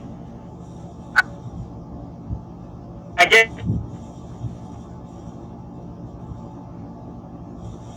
it's better. We Like can't hear you. We can't archaeological work hear has you. already been done. Can you repeat that part? We can't hear you. You broke for a while. Yeah. I'm sorry. My apologies. Can you hear me now? Yeah, go ahead. Go ahead. Go ahead. I'm sorry. I'm driving. And I just really wanted to ask. I mean, I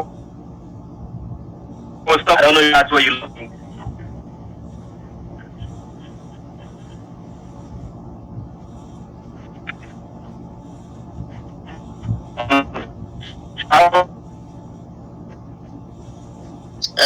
Sorry, Miss South, you are going in and out. Like you're in a limbo or something. You're coming in and out.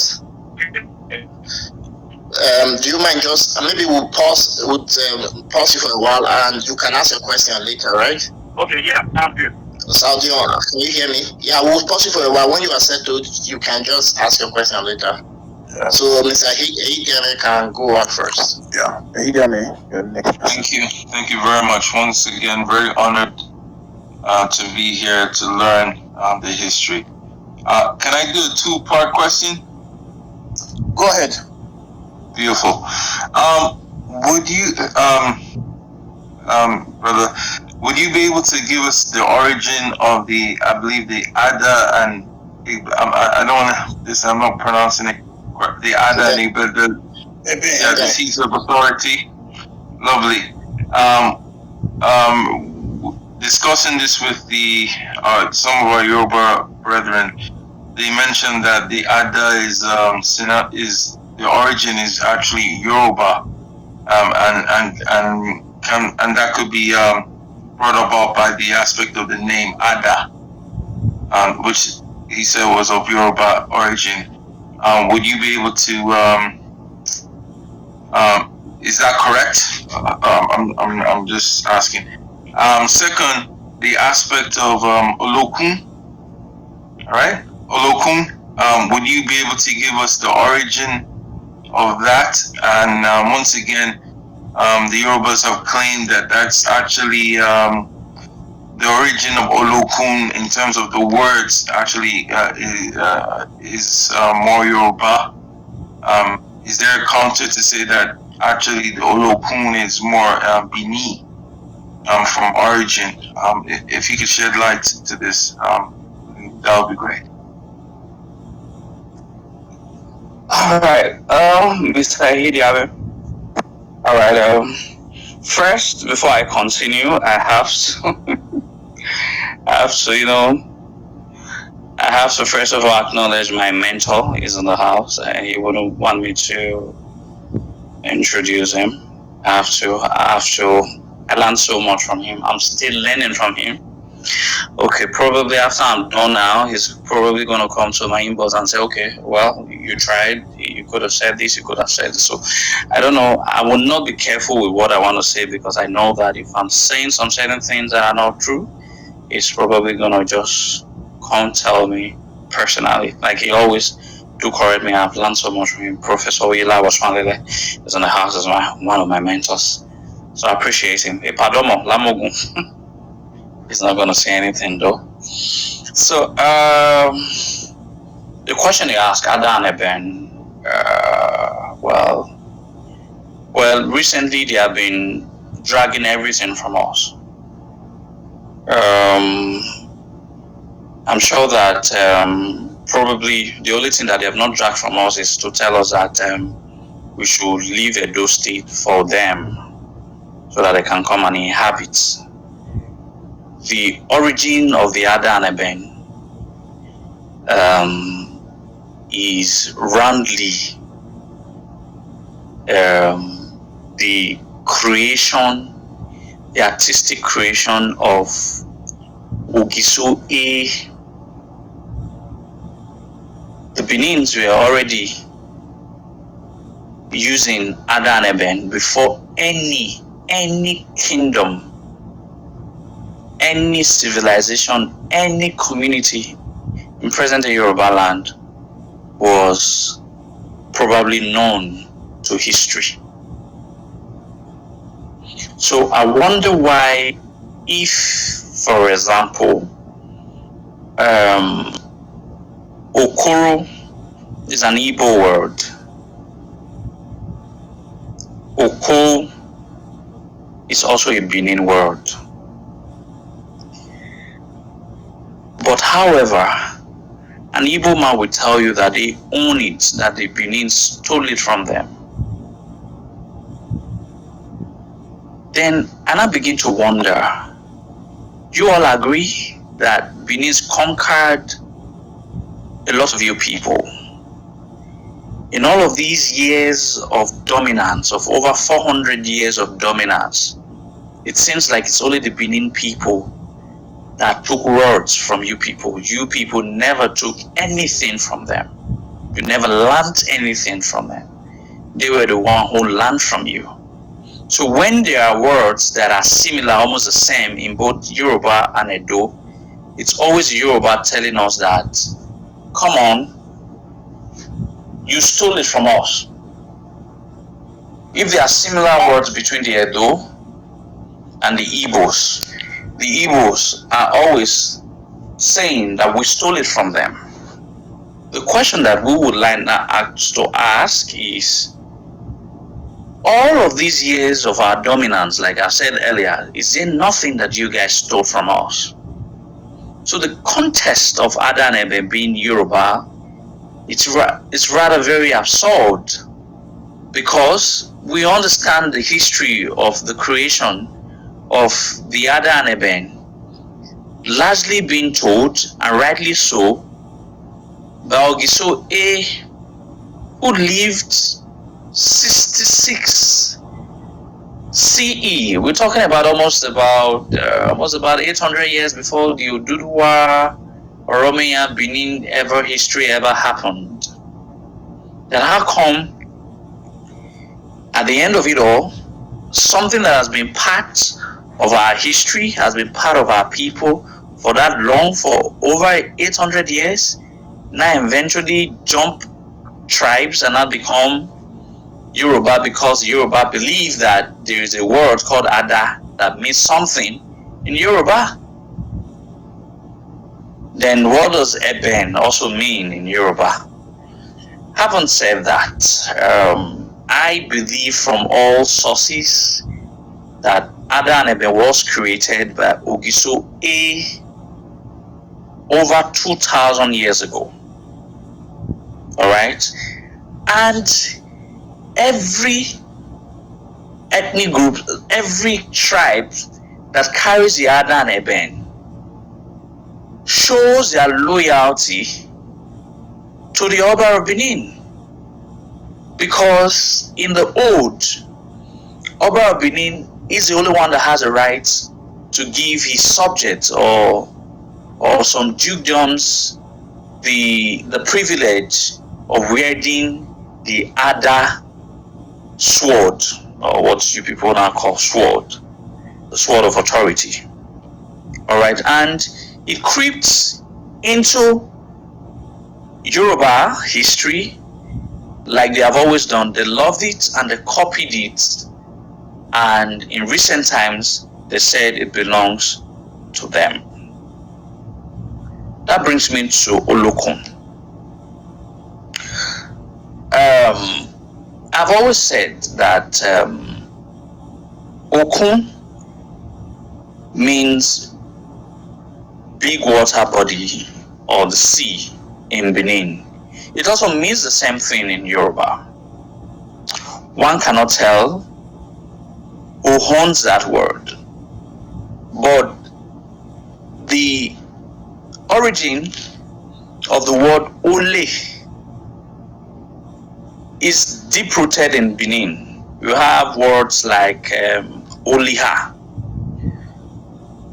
only her, it's only Iha, all right, which is synonymous to what the Yorubas refer to as Ifa.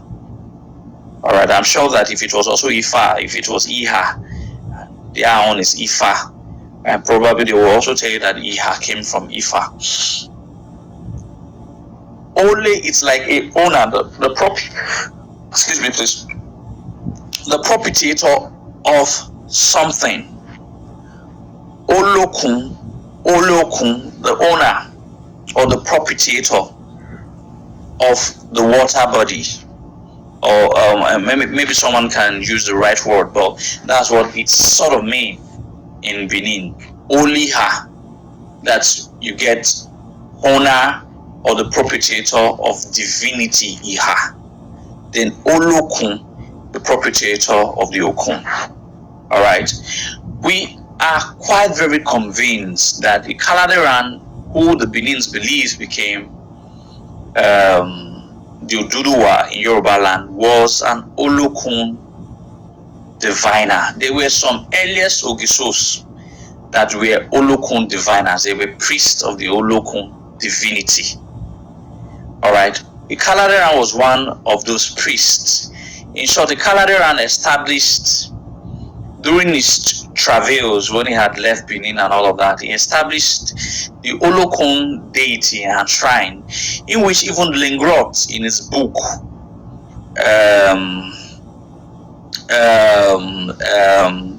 what was this book? The book that was published in 1901. Lingrot, the horrors of. Maybe someone can remind me of that book. The horrors of. There's a work that was published on. He had made mention of the deity that was established. He referred to a Kaladeran as Kalada Son. All right, Kalada Son. All right, and he had referred to the Olokun as Malakun Court Group. All right. Okay. I think Ipa has something to say. Ipa should say something, please. Can you hear me? Yeah, I can hear you. Don't know why. You were looking for the title of Lingrot's book. It's Great Benin, its arts and horrors. Okay, where's the daddy? Yeah. Okay, in that works, published by Lingrot, he had made mention of the Malakun court that was established by a Kaladeran which he had called Kaladason. So that means there's a European record of a Kaladeran establishing that Olokun deity at Owoton as far back in the earliest 11th century. Now, that is the same Kaladeran that the Benins believed left Owoton and became a leader in Ile-Ife, which was eventually called Oduduwa. Now, we also believe that it is how Olokun got into the Yoruba society. The deity that was introduced by our son Kaladeran to the Ife people. And that deity is I think it's only the Ile-Ife people that propitiate the Olokun deity and not other Yoruba fragments of other ethnic groups in Yoruba land. I think Epa told me that. I can't really remember how he put it, but I think Epa told me that.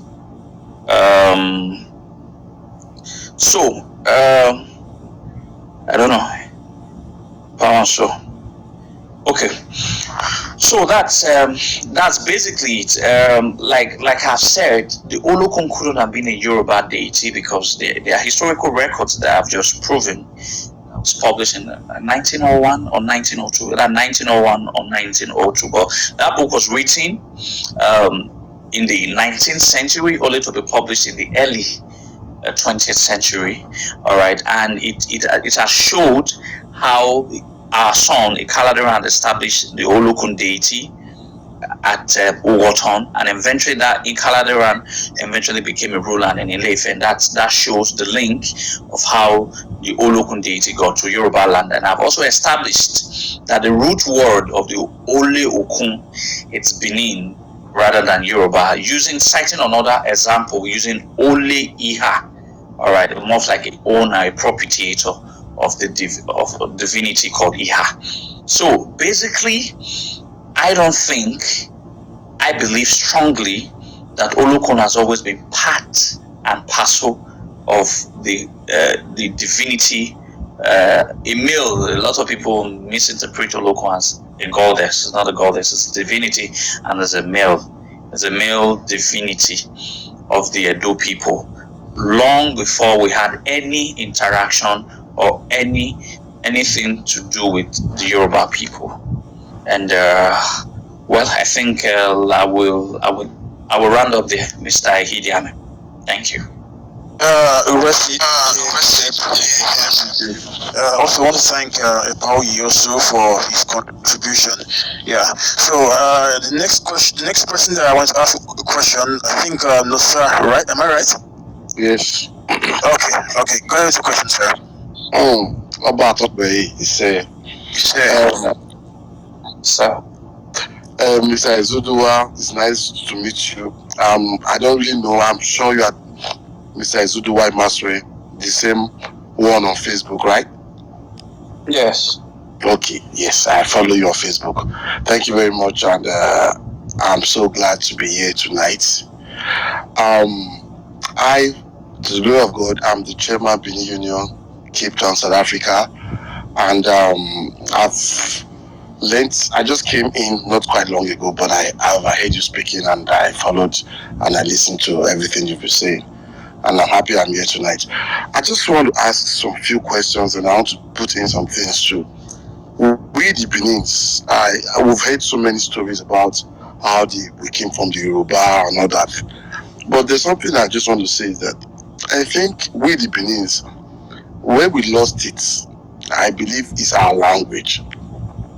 Because you said something just now that we conquered a lot of places. Yes, we did.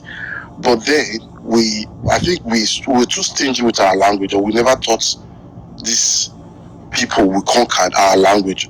And that's why I think today, what we are going through now, like saying the Yorubas say that we came from them, if we had taught them our language, I guess we wouldn't have been arguing all this, like who came from each other. That's my belief. And I believe our forefathers, I don't know why they didn't teach language or something, and maybe they just felt that they didn't want other people to know what we're saying or something like that. But that's just my own observation. That's by the wayside. I want to ask you a very few questions. In Cape Town, we are planning our end of year party, which will be December, and we had an executive meeting a few weeks ago, which we were trying to use. Because we had an end of year party last year, and we used our traditional attires, which is the skirts and the shirts. And this year we're planning to use the red skirts, because we saw a red skirt on the internet, and the white shirts and the red cap. So some people said it's against our tradition for us to use a red skirt and a red cap. So I want you to just please talk briefly about that. If it's against the Benin tradition for us to use a red skirt and a red cap for our end of year party. That's one. Then two, I don't know if I can engage you personally for us to be able to have you one of these days, so you can enlighten us as well in our general meeting. I don't know if it's possible. Thank you. All right, Mr. Nosa, I'll just quickly run through. On the issue of the language, yeah, you're correct that our ancestors made an obvious mistake. We are now realizing that because of the modernity that the present era presents. Otherwise, it's not as if they were wrong. We complain of westernization, European westernization, neo-colonialism and all of that. We complain a lot about it. That's what our ancestors never wanted. In Benin, Itan of Edo, Ginozikara Zika, Zudu, Amazewa Watawi. Alright, they couldn't fathom defeating people, alright, taking their leadership system and taking their language. It was inhuman to them. Alright, that how can you defeat the people when you take someone's language, you take the very essence of his being. So they didn't want to be inhuman. They had to allow their language be. Obviously, it was the right thing to do at that time, but with the modern time, it was the wrong thing to do. Alright, because if other people had the privilege that we had, we don't call it a privilege because our ancestors were not lazy, they were hardworking. It was hard work that gave them all those victories. Alright, when you have that kind of power that was commanded by ancestors, if any of these ethnic groups, most especially Yoruba, Igbo, they could have. I remember that when we were under the old Western region, they almost colonized the entire Oman people and forced them. It became forceful that you, as an Oman person, that you have to learn how to speak Yoruba and all of that. That's the people that we were under for just a few years, not up to 50 years, and now a lot of these people were under us for more than 400 years. We didn't enforce a language on them. It was a mistake, quite alright, but our people understood humanity better than the present generation. So to them at that time they were right, and rightly so they were, but to us at this time they were wrong. And to the modern day ideas of using language as one of the greatest instruments of subjugation, yes, we are also right to say that they were wrong at that time. So having said that, on the dressing, you're correct. I'm one of the biggest violin in Benin Kingdom today when it comes to dressing, because I dress as a Benin man. The Benin color is red and white. There is no law in Benin that says that these are the people that are supposed to wear red cap. There are no red cap chiefs. There are no white cap chiefs. The Benin color is white and red. However, what you want to do with it. The only thing that distinguishes a Benin man dressing from a Benin chief, it's the beads. It's the beads and not the type of dress you dress. I've had some face off with some Enigi recently, and I told them categorically that they should tell me at what time in history or in what book or in what place was it written that as a Benin man who is a very proud Benin man, I should not wear a red shirt, or I should not wear a white shirt, or I should not wear a red cap, or I should not wear a red cap. None of them have been able to tell me. So I don't think it is a taboo or an abomination for you to dress in whatever regular you want to dress. As far as Mariegbe Taba, Ovien Taba, Ariegbe Taba, I think that's the only clause. So you can dress, you can wear a red cap, you can wear a white cap. The Benin color is white and red. However you want to wear it, how elaborate you want to wear it, in as far that it portrays the character, it portrays your Beninness, it portrays how proud you are with the culture of our people and the culture of our land, and that's enough. And we should be happy, we should be proud that our people in South Africa are representing us and taking. A lot of Benin people do not wear Benin attires, and when you see those ones that are ready to wear the Benin attires and the whole primordial sentiment of holding us down, no, I think we have to break forth from that. There's no such laws or rules that say this shouldn't wear a red cap and this should, that I'm aware of. And I seriously think, Mr. Nosa, you and your group and your teams, you should go ahead and wear your cloth as best as you can in representing your proud cultural heritage. As regards you discussing with me private, no, I have an open door policy. Anybody can always reach out to me for us to discuss however you want. I can come in to help. I'll be much more than happy to do that. Always your time, Adebawa. Domo. Sorry, before you continue, I didn't say I want to reach out privately to you. I said, is it possible for me to reach you so that you can enlighten my people, as in my group, the Benin Union Cape Town? Like, can we contact you so you can, maybe we can be on a Zoom meeting or something, so you can give us a brief history of your knowledge about the Benin Kingdom? That was what I meant. Oh, no problem. And I just said yes. Thank you, Wesley. Domo, sir. Can I quickly come in? Okay, pardon. I want to talk about the issue of the language.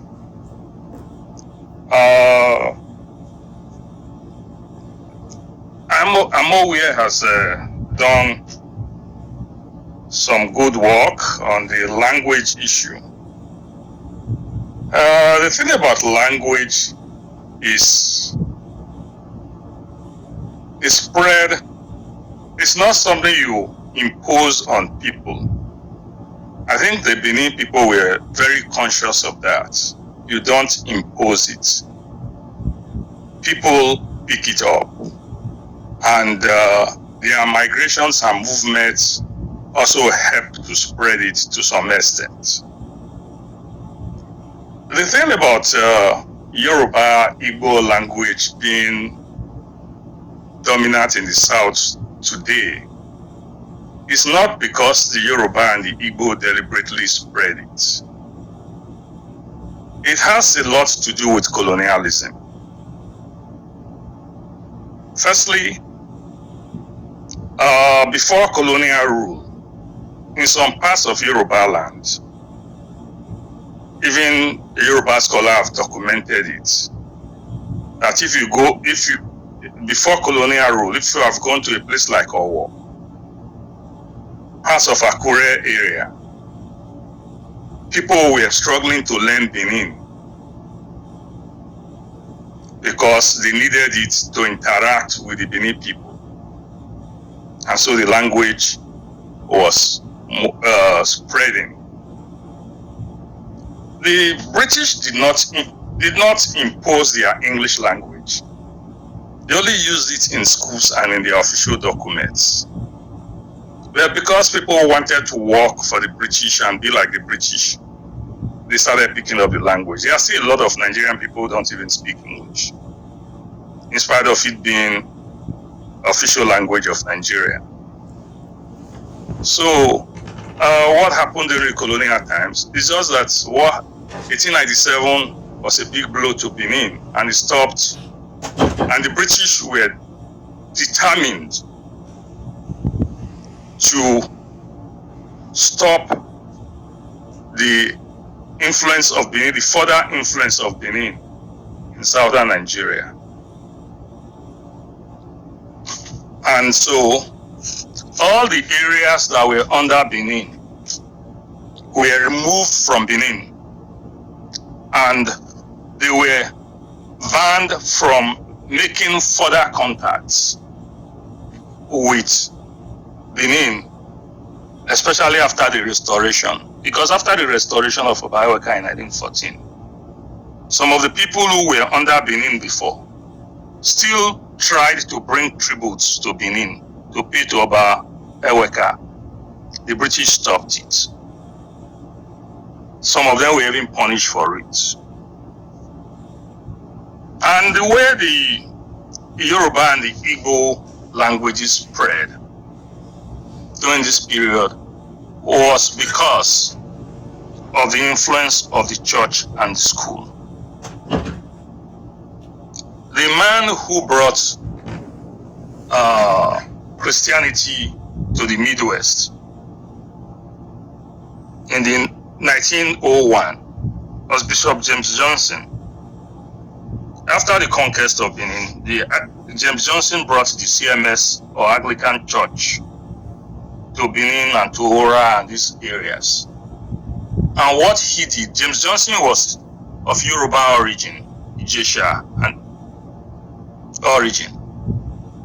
So what Johnson did was to impose Yoruba language in the church and school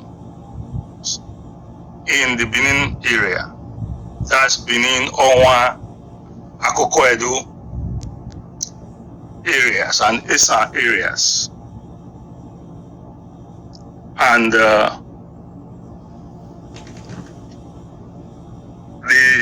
1914, this policy was made official again by the Anglican Church when the bishop now insisted that Yoruba should be the language of instruction and communication in the churches and schools, in the Edo-speaking areas, while Igbo should be the language of instruction and communication in the Ika and Anioma areas.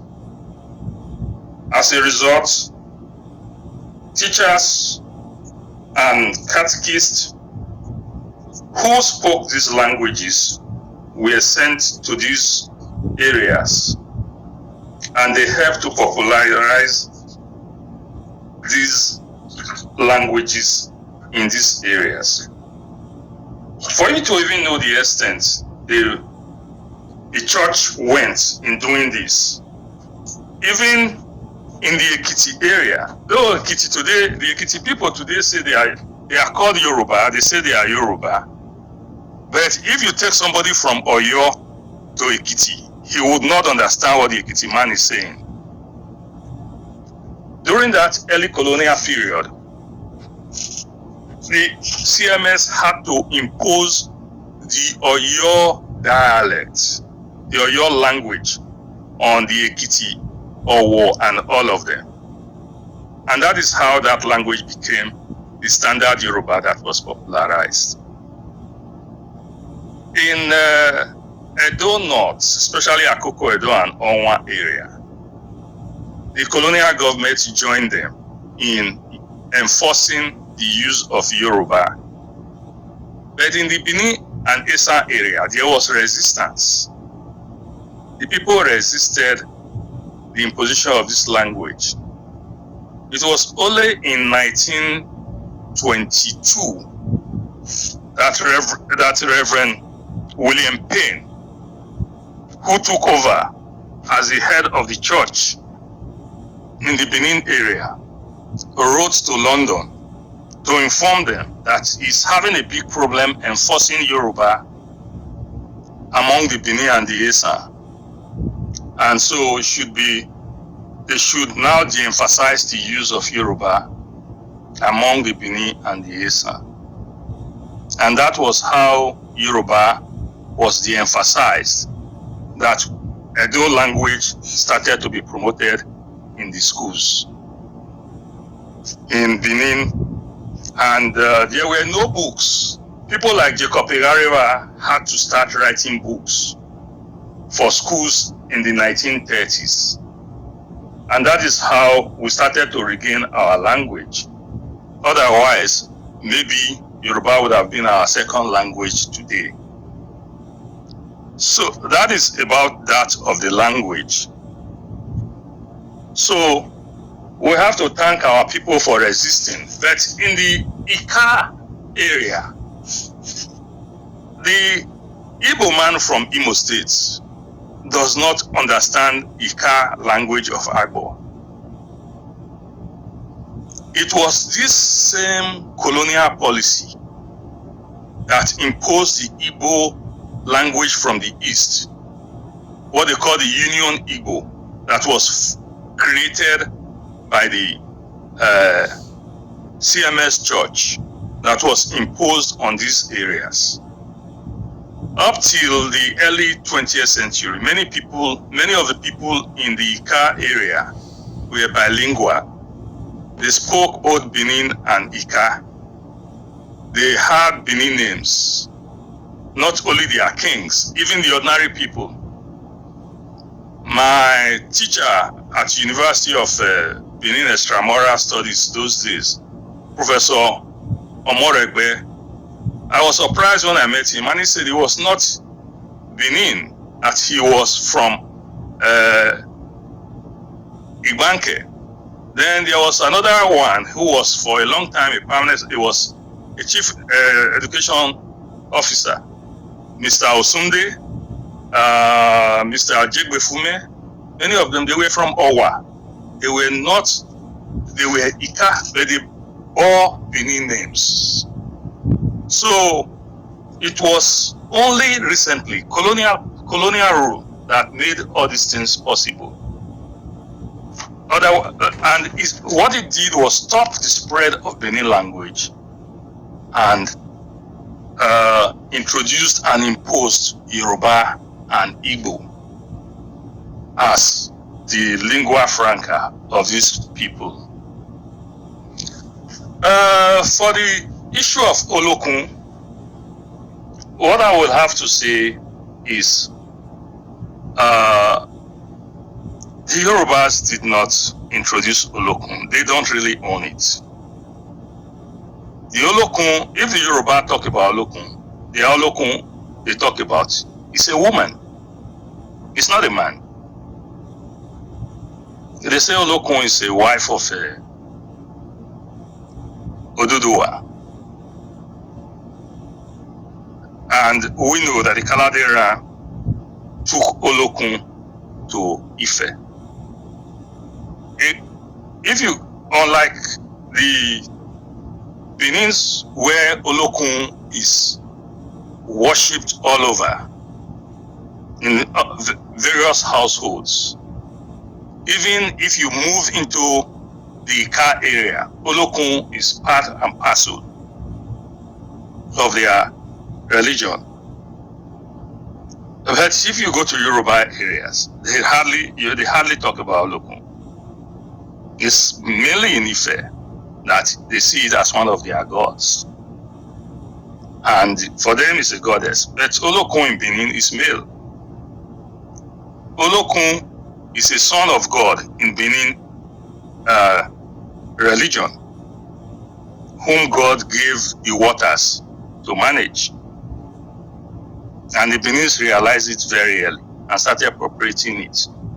What the Yorubas have tried to do is to try to say that Olokun is derived from the word Olori Okun, wife of Okun, queen of Okun, which is not true, which is not correct as far as the Benins are concerned with Olokun religion. Olokun is a son of God, he's male, he has a wife, he has wives. His first wife is called Ora. So Yorubas did not give us Olokun, we did not borrow Olokun from the Yoruba. Some of the words the Yoruba are claiming to be their own are in fact not their own. What we really need to get and understand is that the language, Edo language, the Yoruba language, the Igbo language, they are all from one ancestral proto-language known as the Kwa language. There are things that are common to all of us in those languages that we all took from the Kwa, basic elements of the Kwa proto-language, which we took when we went our own separate ways over 6,000 years ago. So for the Yorubas to claim that they are the owners of certain words, it is a fallacy. They don't own that language. They don't own those words. As Izoduwa rightly pointed out about Olo. Olo is a prefix in Benin language, in Edo language. He used Olia. I will also use another one. Olera, prisoner. You see the Olo there. So somebody selling things around, you say Olize. So how did the Olo now, how did we now borrow it from the Yoruba if it is a preface which we use for proprietors and owners of something? So that we have to get very clear. Those are the two interventions I need to make. And about the Ada and Ebe, Izoduwa has already made the point that it goes back to Ere. If the Yorubas call sword Ada, but we should also ask them why we call one of the kinds of sword Agbada. You hear the Ada in the same thing. So these things are not Yoruba. They are just flexing and trying to claim supremacy, which they do not have. We ruled many of them for hundreds of years. If we go to Akure, the palace of the Ojonwe is there as testimony. The Ojonwe and his chiefs and the Edonakwe people are there. You go to some of the towns, you still find the Edo people. Now the Deji of Akure is starting to appoint Edonekwe people as heads of some of the villages because the dominant population are Edo people, Edonekwe people. A place like Adofure, the Olu of Adofure today is an Edonekwe person because the majority of the population of the people of Adofure in Ondo State, they are Edonekwe people. So you cannot go and take an Akure person and impose him as their Olu. They realize it that they will not accept it. That's why they've now started to appoint Edonekwe people as traditional rulers in those places. Thank you. Uresi Epa. To buttress what Epa has said, my mother is from Ekiti State, and the Ekiti dialect is way different. But I speak the Ekiti language very well. It's different from the main Oyo language itself. Thank you so much, Epa.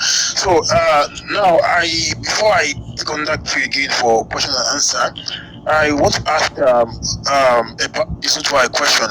Okay, Epa Izoduwa, you know, when you look at Edo State and the tribes, Edo State and Urubu, you see that our language has many similarities. I think in terms of the tonality, even many words are similar.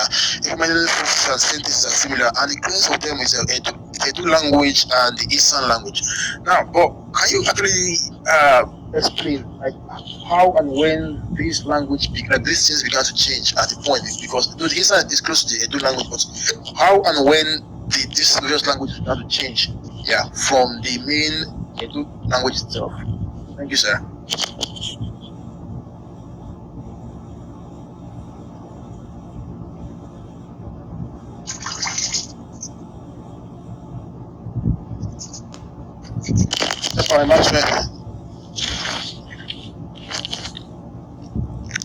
Edo Imasuen, are you there? I think he's on phone. Okay. Oh my, let's go. Okay. But before then, let me take a cue first. If you want to ask a question and you are the audience, can you please raise up your hands and I will bring you in. Yeah. And quickly, we have 30 minutes left, so you start. Make your question as short as possible. So if you have a question, please can you please come up and if you're on the stage and you want to ask a question, can you blink your mic? I'll take a cue now. Okay, Imose, number 1, Imane number 2, Osai number 3. Yeah. Okay. If you've spoken before, because of the time, if you've spoken before, you want to be allowed to speak again. Sorry, we will still have more classes to have like in the coming days. I'll start from down. If you have a question, can you please click your mic? Okay, Imose number 1, Imane number 2, Osai number 3, Don number 4. Okay, I'll beg the question number 4. Yeah, I think that should be enough for Imasuen. Okay. And you Can I say something before he comes on stage? Okay, sir. Okay, sir. Someone raised the issue of archaeology, and unfortunately, I was not around when Izoduwa talked about archaeology.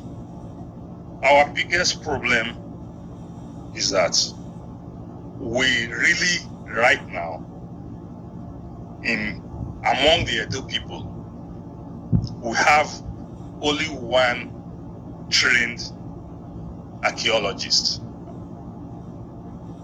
Only one. No university in Edo and Delta State offer archaeology as a course.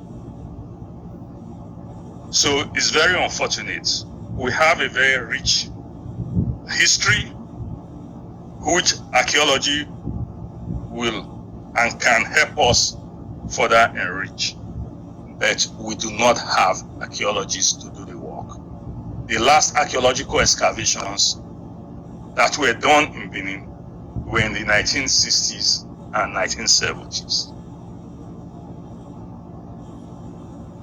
So, you younger people, it's a challenge to you people now to try to see what you can do about this whole issue of training archaeologists. I've been discussing with the only archaeologist we have, the only Edo person as an archaeologist, that's Professor Mrs. Kokunre Gerafona of University of Benin. Presently, she's teaching anthropology at University of Benin because they don't have an archaeology department. And to see how an archaeology department can be, or unit can be established, and if it's something that you people think we really need, and which I believe we need, then you young people will have to do something about it. Campaign for it, reach out to the governor. If they cannot do it in Uniben, where the only archaeologist is, then they can do it at Ekoma, second university. So that is an issue, a challenge for us who don't have any archaeologists, and there's no archaeological work going on. The Yoruba people have archaeologists, but they would not come and excavate in Benin. The British government is offering £4 million for archaeological work in Benin, but from the look of things, they would have to rely on either Yoruba or foreign archaeologists. That's our greatest undoing. So something needs to be done about that issue. Thank you.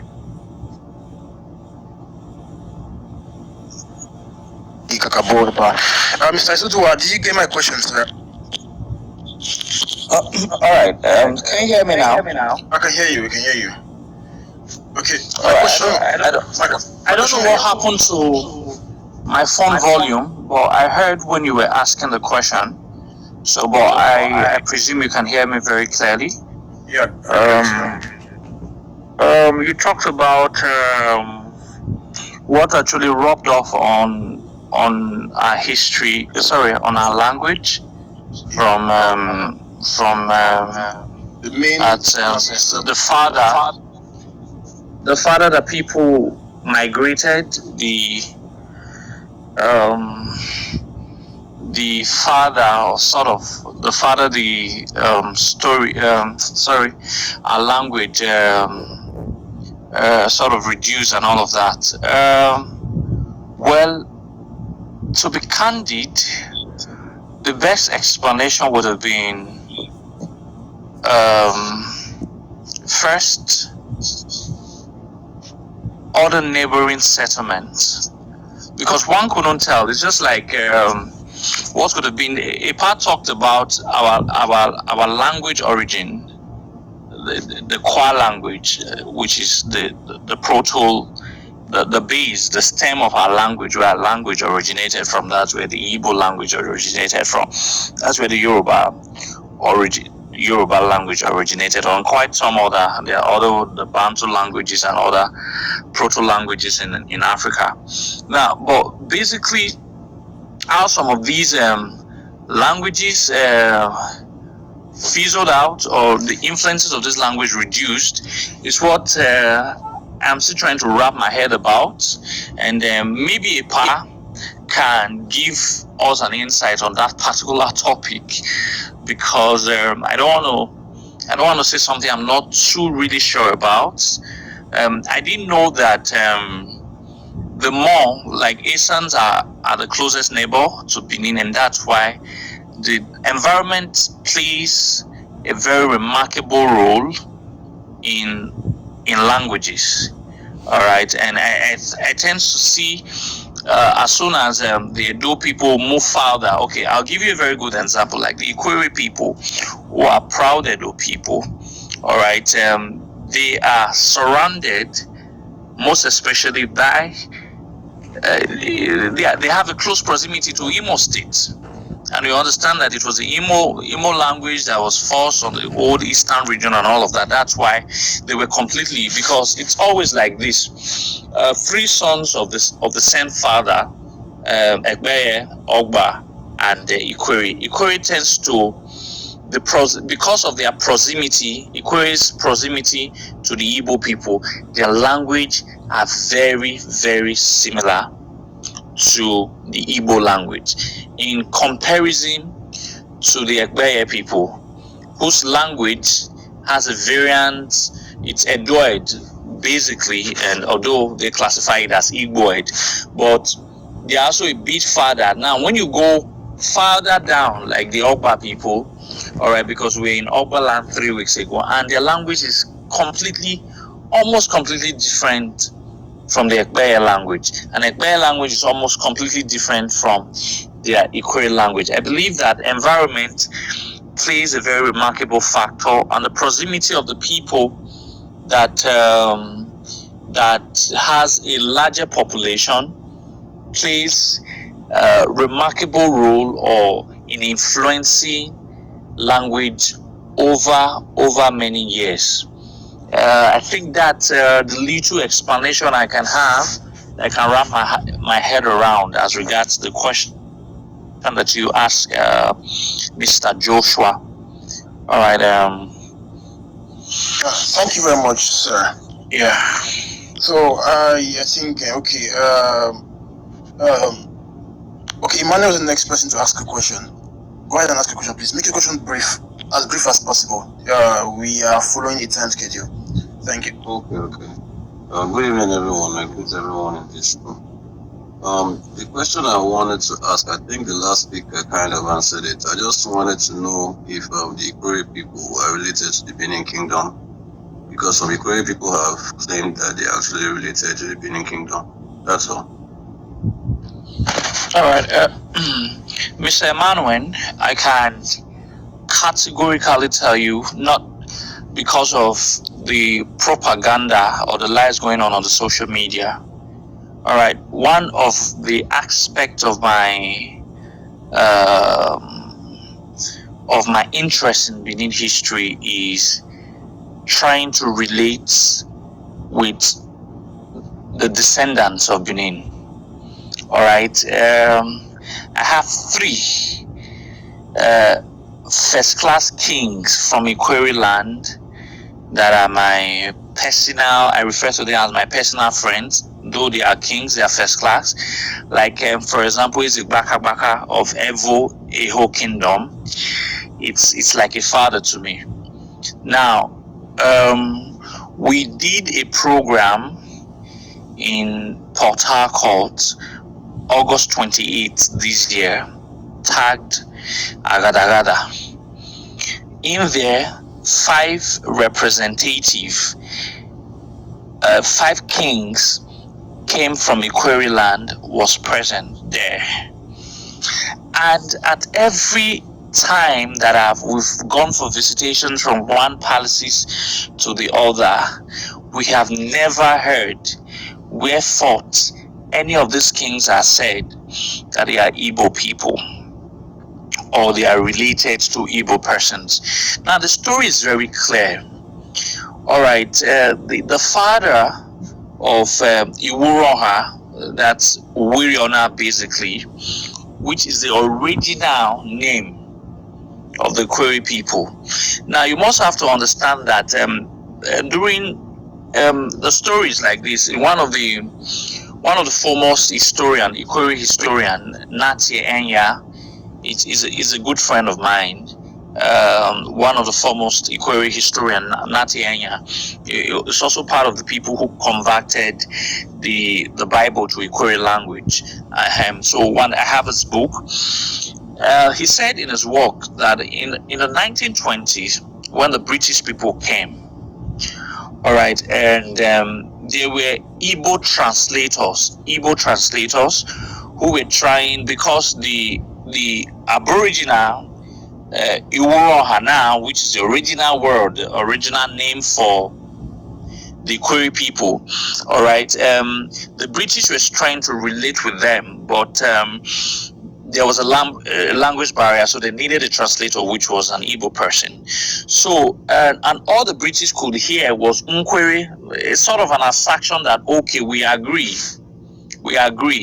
And by that, the British people had referred to these people as Ikweri people, and that became a name that your people was now known as. Not necessarily that was the original name. All right, otherwise the original name has always been Uroha or Wiriona. Now that Iwuroha was is a person, and it was a third son of a Benin warrior called Akalaka that left Benin in the 15th century. He had 3 sons. Ekbeye, who is the first son, Ogba, or Ogba, more correctly, who is the second son, and Wiriona, who is the third son. Now, peradventure, the Ekbeye could not be a Benin man. His second son could have been Benin, where the third would have now become Igbo. So this is a contest of historical ancestry that Ikweri people must understand. The elder brother of Ikweri is the Ogba people, and their senior brother is Ekbeye. All right, Ekbeye could have been Benin, Ogba could have been Benin, and Ikweri now becomes Igbo, knowing fully well that they had the same father but different mother.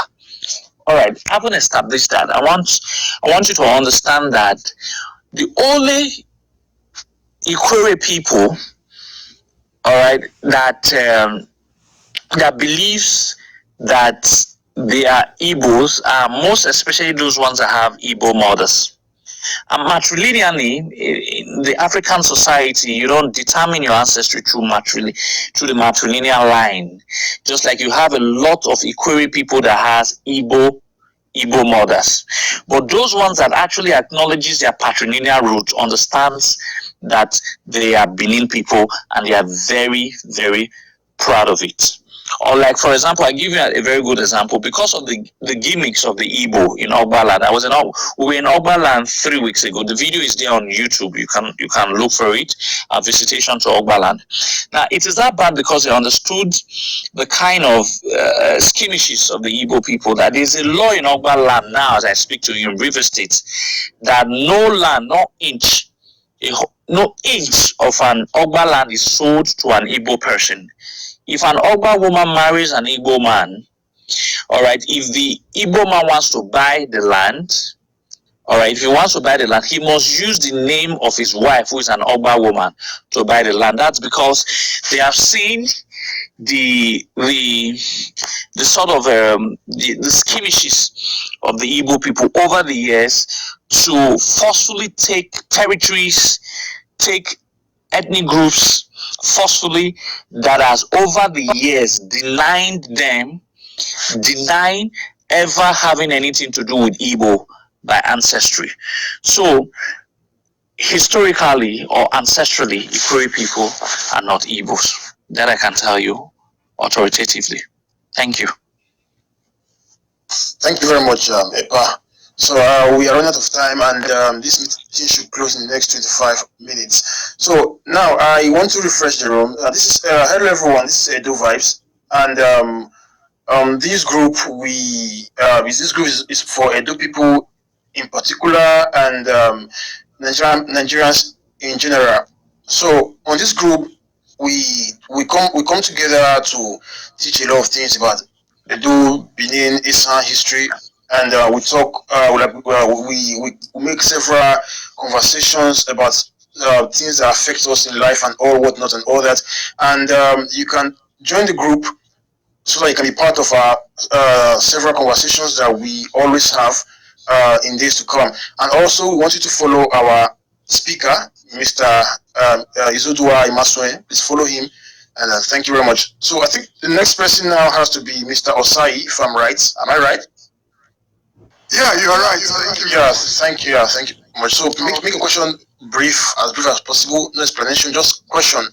Yeah, thank you. Oh, okay. Domopa Izoduwa. My question is this, because I've been on Clubhouse for so long, and I normally frequent the political rooms, and recently,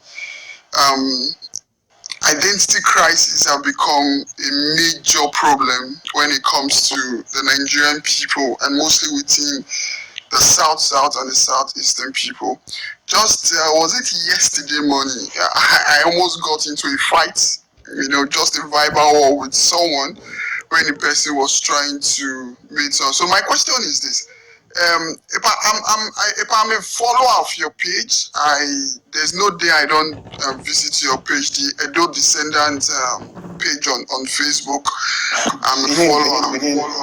Benin Descendants on Facebook. So the question is this, sir: our people, the Boji our people, there is a woman on this very particular club that propagates that very particular issue, that our people is not really anyway related to the Beninese, instead are Igbos. To a point, she say a lot of things, which I know that's a pure lie, because I also have a relationship to the Owa people. So I want to confirm, is it really true that the Owa people are not a descendant of the Edos? I thank you very much. Well, I think this will be the last question, because I've been talking for too long, and I'm beginning to have worrisome headache. This will just be the last one. I think spoken about this before now, about when someone had asked a question about the Anyama and all of that. I have a brother who is even a moderating a Great Benin Descendant page. He has been able to, over the years, proved of the ancestral connection between the kings of Owa. Like I've said, all of those Anyama Ika sides of Delta states, you can't basically say that this is Igbo, this is Benin. It's more of like a conglomeration of Benins and Igbos. All right, the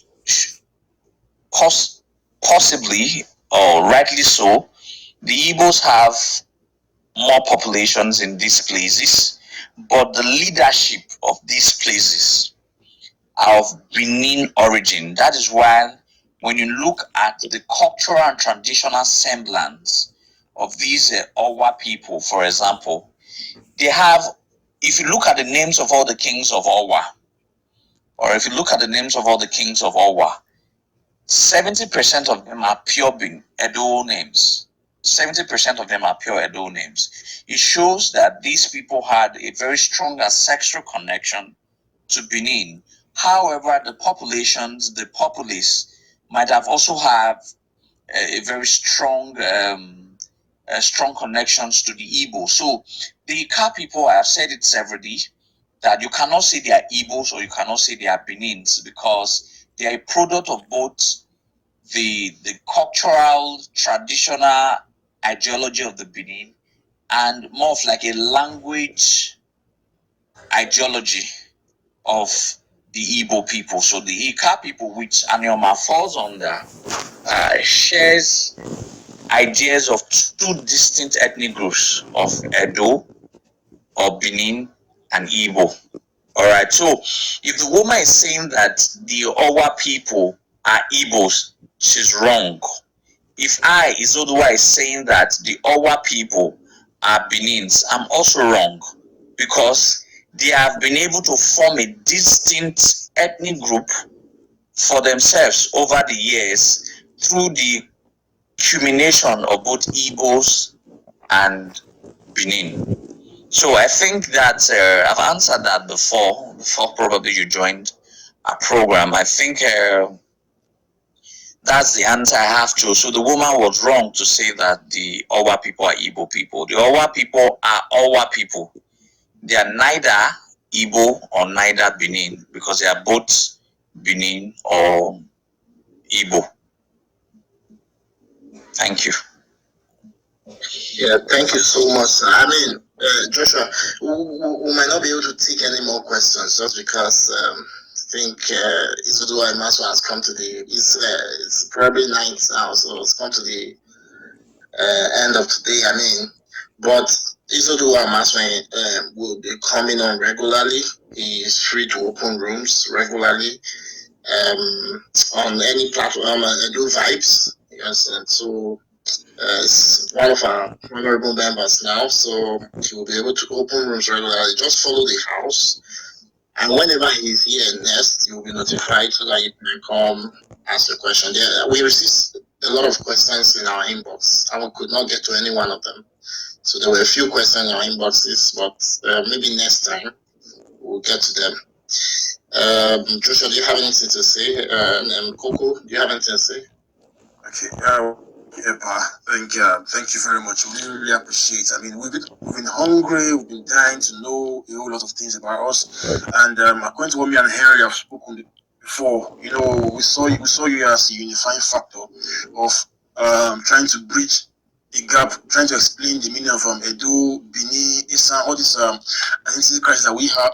Yes, and trying to establish for that we all, be you Isan, be you Edo, be you Urobo, whatsoever, we are all Benins, and that's what I was so happy that you were able to establish that fact that we are all Benins. And I want to thank you so much for coming, sir.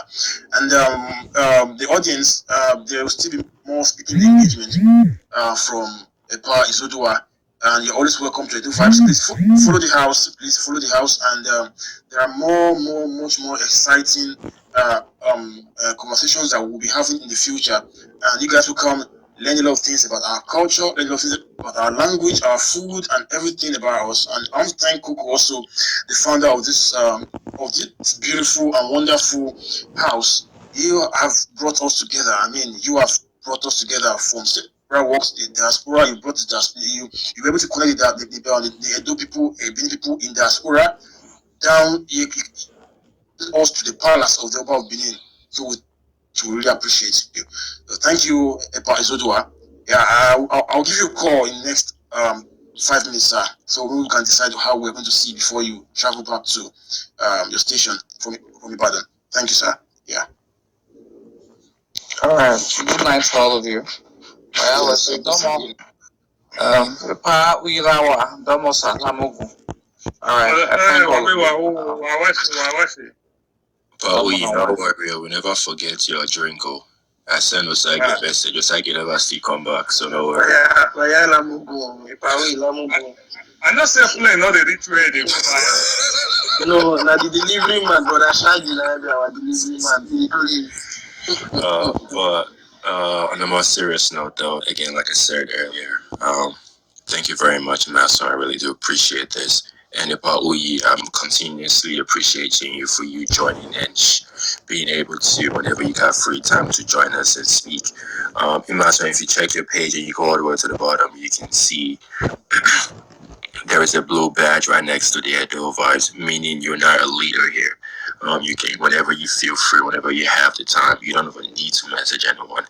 Go ahead and open the room, unlock it, allow visitors to enter and teach whenever you're free. teach. We are hungry for more. So at any time, do not let anything stop you. We are here to learn. And whenever APA can join us, APA will stop by and it will join us. So we appreciate you and everyone else who was being able to join us today. You've taken the time out of your busy schedule to join us today and learn more about the Edo Benin history. I appreciate you and we appreciate you. Thank you.